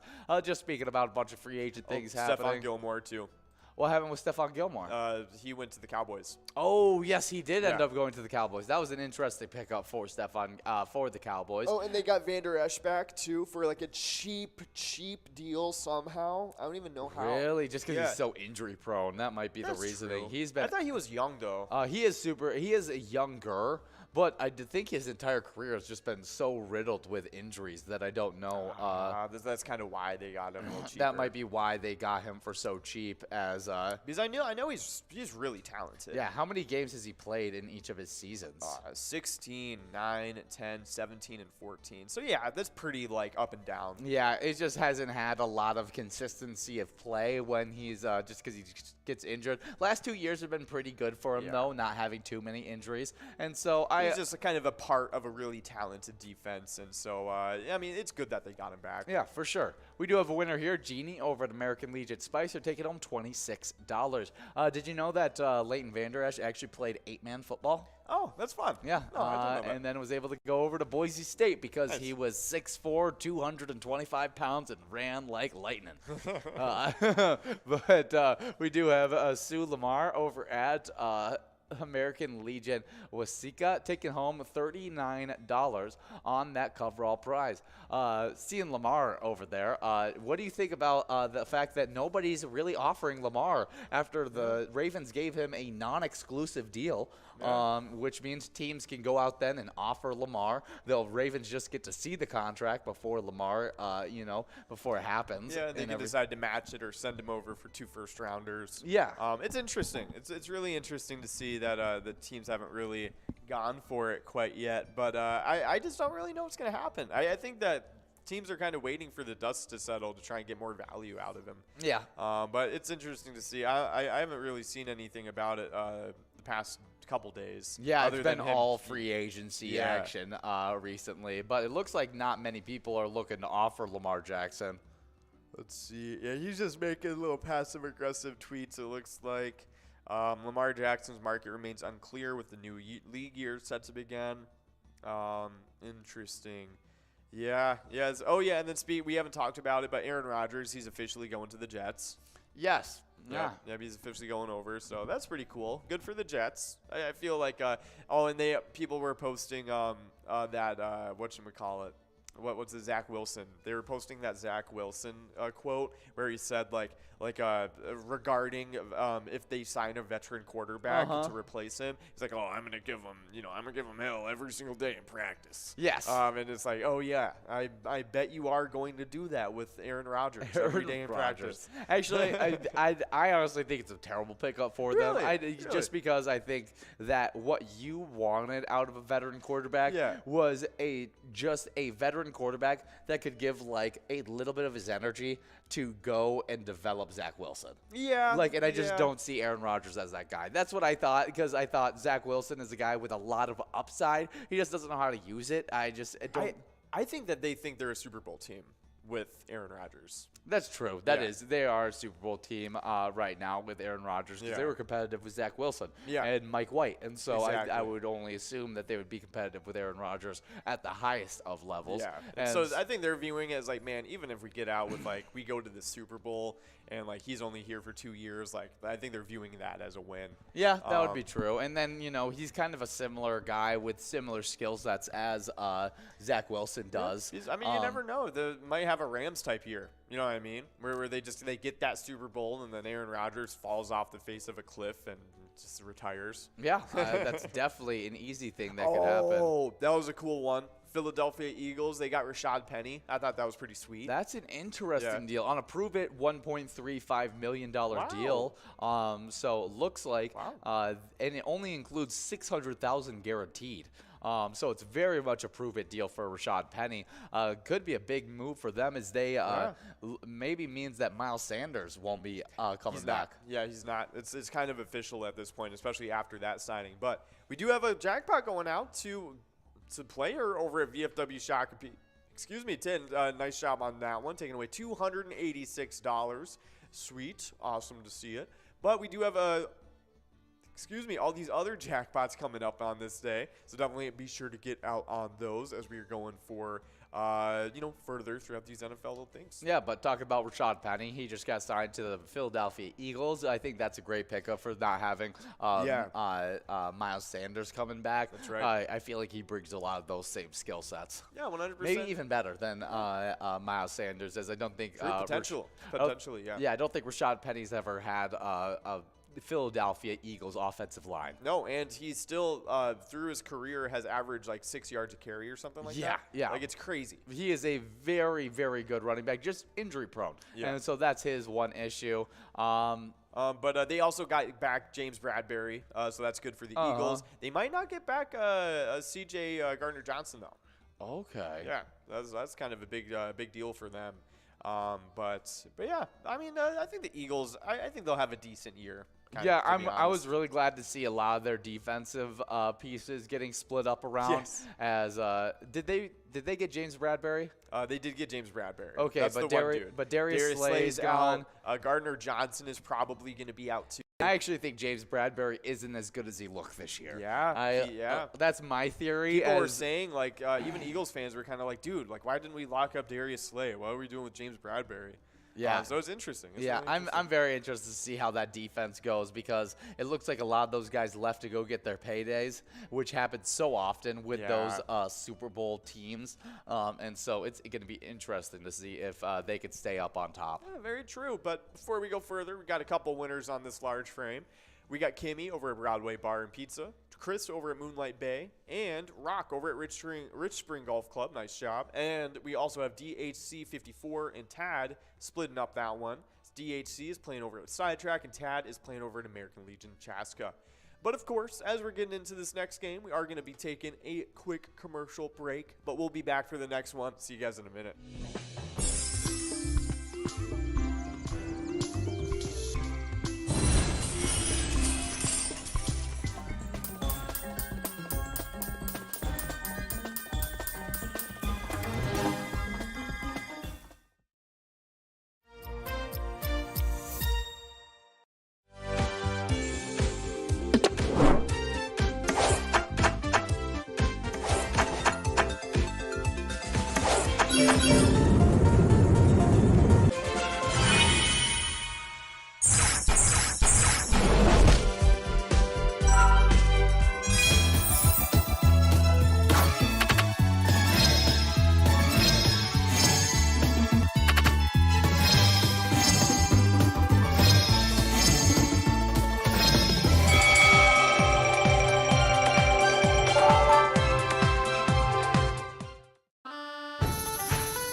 Our mission is to serve the community.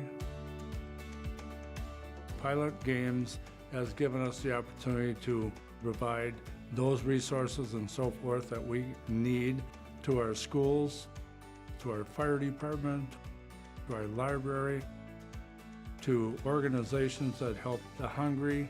All of those are all made possible by the Pilot Games organization.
There it is. 53 balls.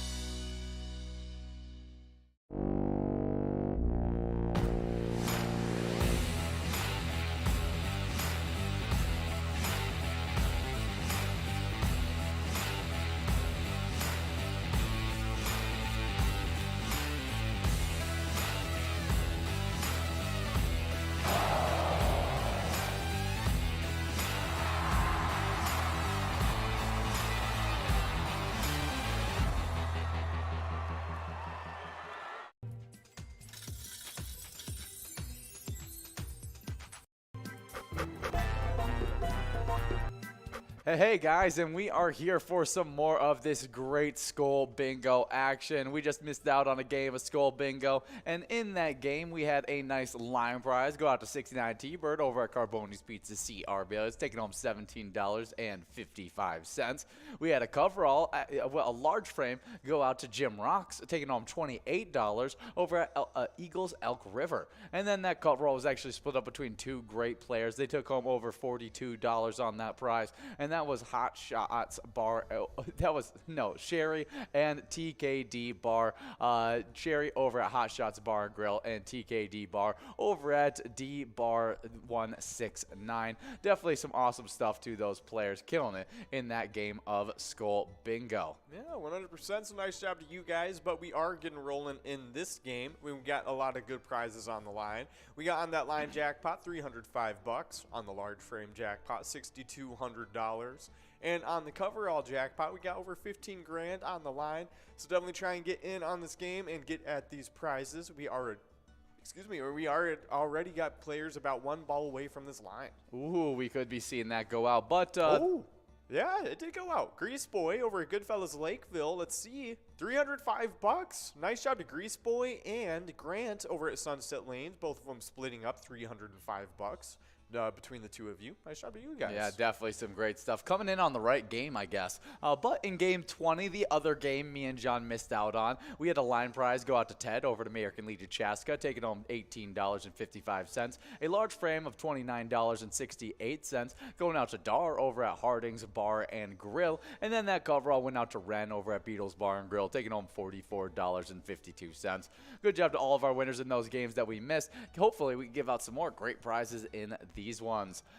But we do have a PGL game, a PGL night happening tonight, Wild Wednesday, getting started off at 7 o'clock. If you guys want to be earning PGL points on that night, please sign up at PGL.world and become a member of our league. PGL players, they compete for points and have access to insider information, including a monthly newsletter that has so much great information in it. So sign up at PGL.world today, and we'll get you highlighted in our new member spotlight. That's right, and we got one right in front of us, including a lot of those new members. And we'll be starting it off with T Verbo Van, Strucker, Pap Hawk, The Pup, Frankie, LLT 17, Pink Girl, T Money, Genie 28, Loy, Grammy, Irish Luck, Roxy Ninja, Geo Carjo, and Rod Jen.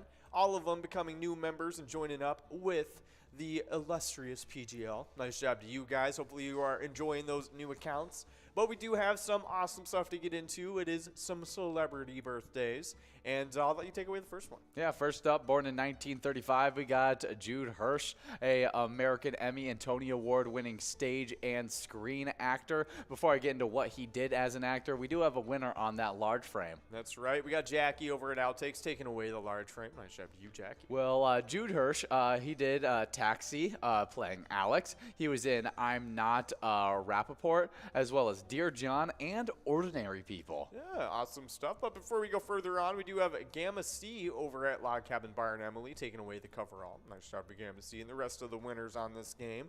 But yeah, he's a pretty big-time actor. He's been in quite a few different things. Probably most known for it was kind of like a sitcom-y type show, Taxi. Yes. So pretty cool stuff. But yeah, happy birthday to Judd Hirsch. That's pretty cool. Yeah, he never retired from acting. Yeah, and is 88 years old right now. Awesome, happy birthday. Awesome. Yeah, very, very happy birthday. Pretty cool stuff. But up next, in 1941, we got Cecil Turtle, a Warner Brothers cartoon character created by Tex Avery. Yeah, Looney Tunes and Merry Melody series is what they appear in. And yeah, it's a fun little character. Yeah, Cecil the Turtle. I remember him directly from the Tortoise versus the Hare animated little short that they had. It was really, really fun, and he was such a cunning turtle that was gonna win. We always knew he was gonna win. It just was a matter of time. No, 100%. Slow and steady always. So nice job to Cecil doing his thing, just being a turtle. But happy birthday. Pretty cool stuff. Up next, though, we got another cool one. Yeah, born in 1959, we got Harold Baines, a American Baseball Hall of Fame outfielder. Nice. Was a 6-time MLB All-Star for the Chicago White Sox, Texas Rangers, Oakland A's, and Baltimore Orioles. Also coached in the World Series, winning the World Series in 2005 for the Chicago White Sox. Pretty cool. Happy birthday to Harold Wow. Baines. That's pretty sweet.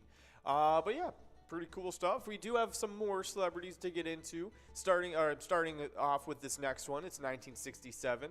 Naoko Takeuchi. She is a Japanese manga artist known for creating Sailor Moon, and she's really cool, very talented. Sailor Moon is super successful and one of the most popular like kind of young kids anime ever.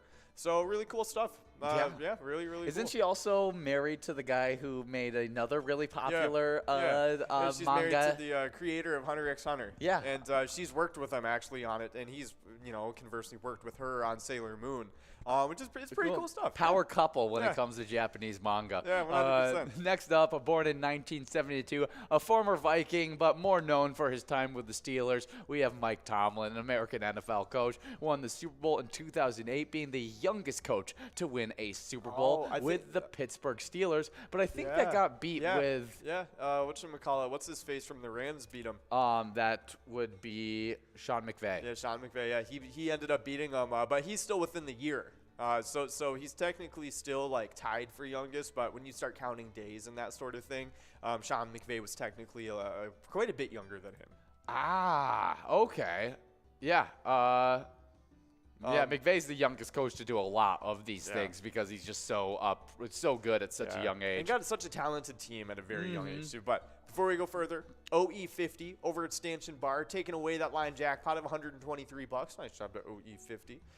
But happy birthday to Mike Tomlin. Really cool stuff. But up next, though, in 1975, we got will.i.am, and he is an American singer, songwriter, rapper, musician, mostly known for being a part of the group Black Eyed Peas. And yeah, he's also a solo musician and pretty talented. Yeah, I mean, will.i.am is just absolutely huge. He's also been an actor as well, as he's done a lot of voice acting roles. Rio and Madagascar is probably the top two. Yeah, super huge in those two. I will always remember him for his role role in X-Men Origins Wolverine, as I thought he was so cool teleporting around, and I was so disappointed when he died. Oh, yeah. That was a good movie, though. That was a good movie.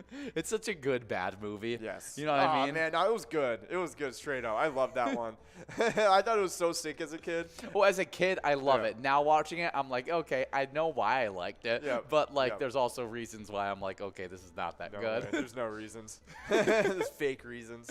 Fake reasons that you're making up for yourself. That's right. It's a great one. I'm just lying to myself. I'm sorry. I just can't help it. That one is one of those movies that's just clouded by nostalgia for me. Like, it's just, I remember loving it, and I can't hate on it at all. That's really. Yeah. I mean, especially very because valid. Sabretooth was crazy. Whatever his name was. What was his name? Sabretooth. Yeah. Yeah. Sabretooth was awesome. Yeah. Wolverine's brother Yup, is yup. really, really good, and I loved Lev Schreider. Oh, Leif Schreiber. Yeah, Leif Schreiber. Yeah, he's pretty cool. He's in a couple things. He did a really good acting job as the brother. Yeah, no, I agree. But look at his movies and TV shows. Why did they? That's what's his name, coach? Coach for the Arizona Cardinals. Why is he in the picture? Cliff Kingsbury. Yeah, why is he a part of this picture? Oh, we do have some winners, as we have Waltz is right over at MC's Dugout 2, taking home $32, and Lorky over at Scoops Pub and Grill, taking home $49 on this game. Good job to all of our winners in this game of Skull Bingo. We will now be getting enrolled into what I think is our final game of Skull Bingo. Yeah.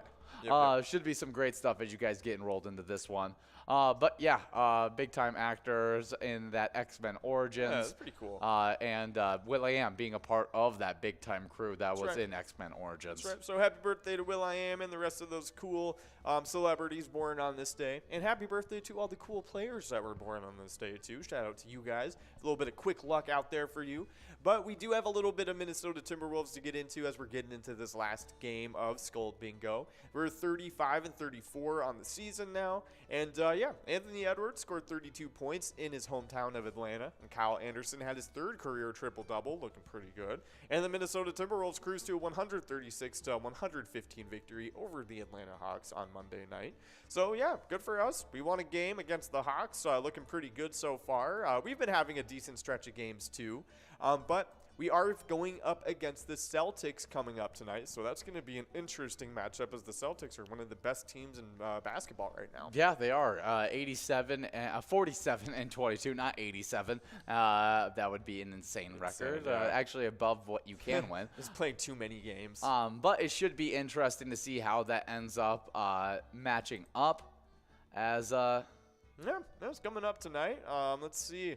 Yeah, we can take a look at some odds and predictions on what's going to be going on tonight. Let's see. And it looks like, from the odd maker's point of view, it looks like we are Celtics are going to be favorited. Yeah, Celtics are the favorites heading into us by a 4.5 points. Okay, so it's pretty close. Yeah, definitely. The over-under sitting at 233.5. All right. I think I will take probably the over. I'll take the over on that. Okay. That's a pretty decent over-under. That's a pretty high point total. Yeah, I think it's very, very good. It's a good guess. Yeah, I agree. I'll put it over, though. You'll But go that over. would be a decently high-scoring game if they went over that. Yeah, they'd have to around yeah. 115 Yeah. points from each squad. Yeah, so I'll go over. Why not? I'll go over, and I'll say the Timberwolves obviously take it, but I think they're gonna win by less than 4.5. Okay, interesting. That would be a really cool one. Well, doesn't matter because the spread's on the Celtics side. So if you bet Celtics, it really doesn't matter for that. Timberwolves, I mean, it doesn't really matter for that. But I think I'm going to go with the under on that one. I'm going to say a little bit more defensive matchup in this upcoming game, and that we end up winning by, I say a little bit more. I'm going to say 113 to 104. Okay. All right, so a little bit low scoring than normal. But before we go further, we do have Chris over at Moonlight Bay taking away the line prize of $22. Nice job to Chris. But yeah. Okay. We got do- some key injuries though. Rudy Gobert is questionable heading into the game. Naz Reid is questionable heading into the game. That is two of our main centers right there. Yeah. We may get a bunch of Luka Garza action in this game with those guys being questionable. Austin awesome. Rivers is questionable at the point guard position. Not a huge loss for us, but we do need those point guards.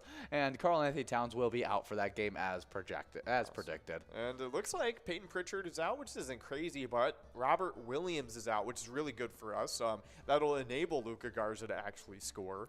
So that's pretty cool. For sure. Should be some good stuff. It looks like the predicted score by sportsbookwire.usa today is Celtics 115, Timberwolves 111. Okay, hey, pretty close game. I'm hoping that we take away this W, but it's pretty toss-up. It's a pretty big toss-up game. It can definitely go either way, so we'll have to wait and see how it unfolds later on tonight. Yeah, Celtics are let's see how they've been doing over their last few games, as they just lost to the Rockets in the previous game, beat the Hawks the game prior to that, and Trailblazers. And then 2 games prior to their last one, they lost to the Cavaliers. Lost to the Knicks, too. Looks like they lost the one before that against the Nets. So, I mean, it looks like they've been doing okay in their past 10, but not great. It looks about 500 to me. Yeah, exactly 500. They're 5-5 over the last 10 games. Yeah. We do have Cupcake over at D-Bar 169, taking home that $35 Musco prize, as we now work on the Musco coverall of $53. That means that line, large frame, and coverall jackpot will be growing and rolling into tomorrow's great Skull Bingo opportunities. But we do have a winner here in this final Skull Bingo prize. That's right. It's LMN over at Broadway Bar and Pizza in Champlin, taking away that coverall. Nice job to everybody winning on this one. How do you feel about the Nuggets dropping 4 in a row recently? They're on a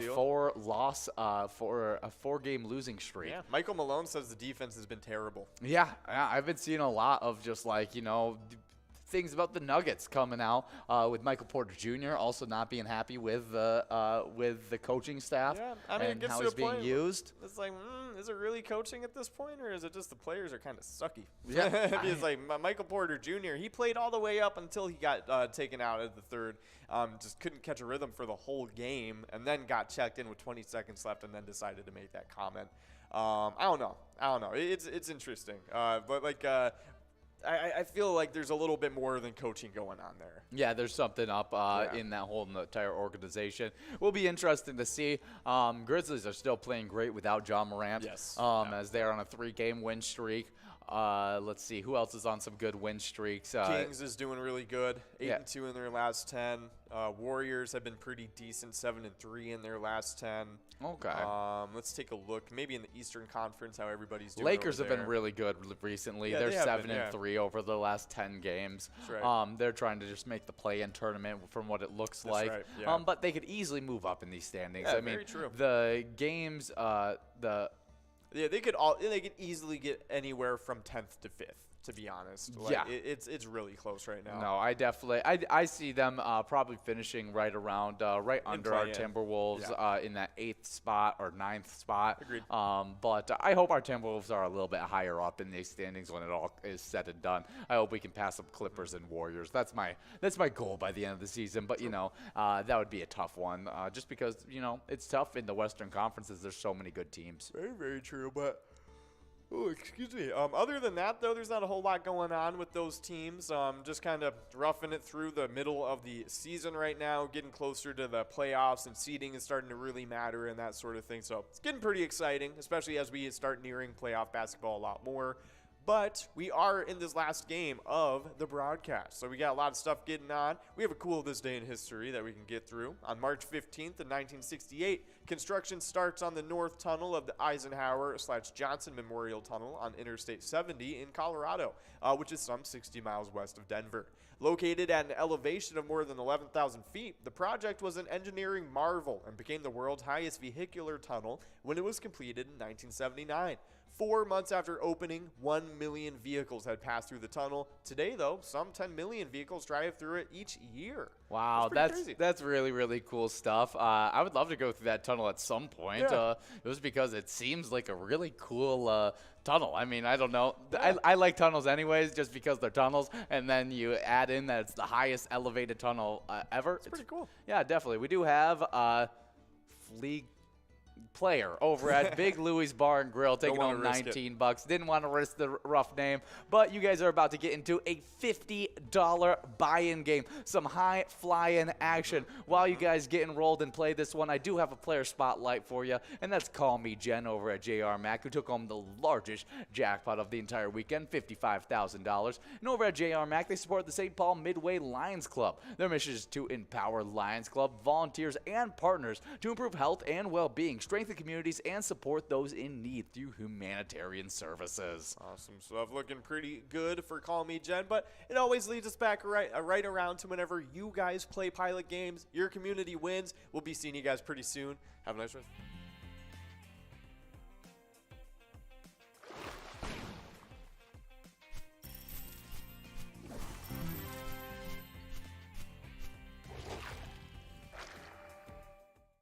Our mission is to serve the community. Pilot Games has given us the opportunity to provide those resources and so forth that we need to our schools, to our fire department, to our library, to organizations that help the hungry. All of those are all made possible by the Pilot Games organization.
There it is.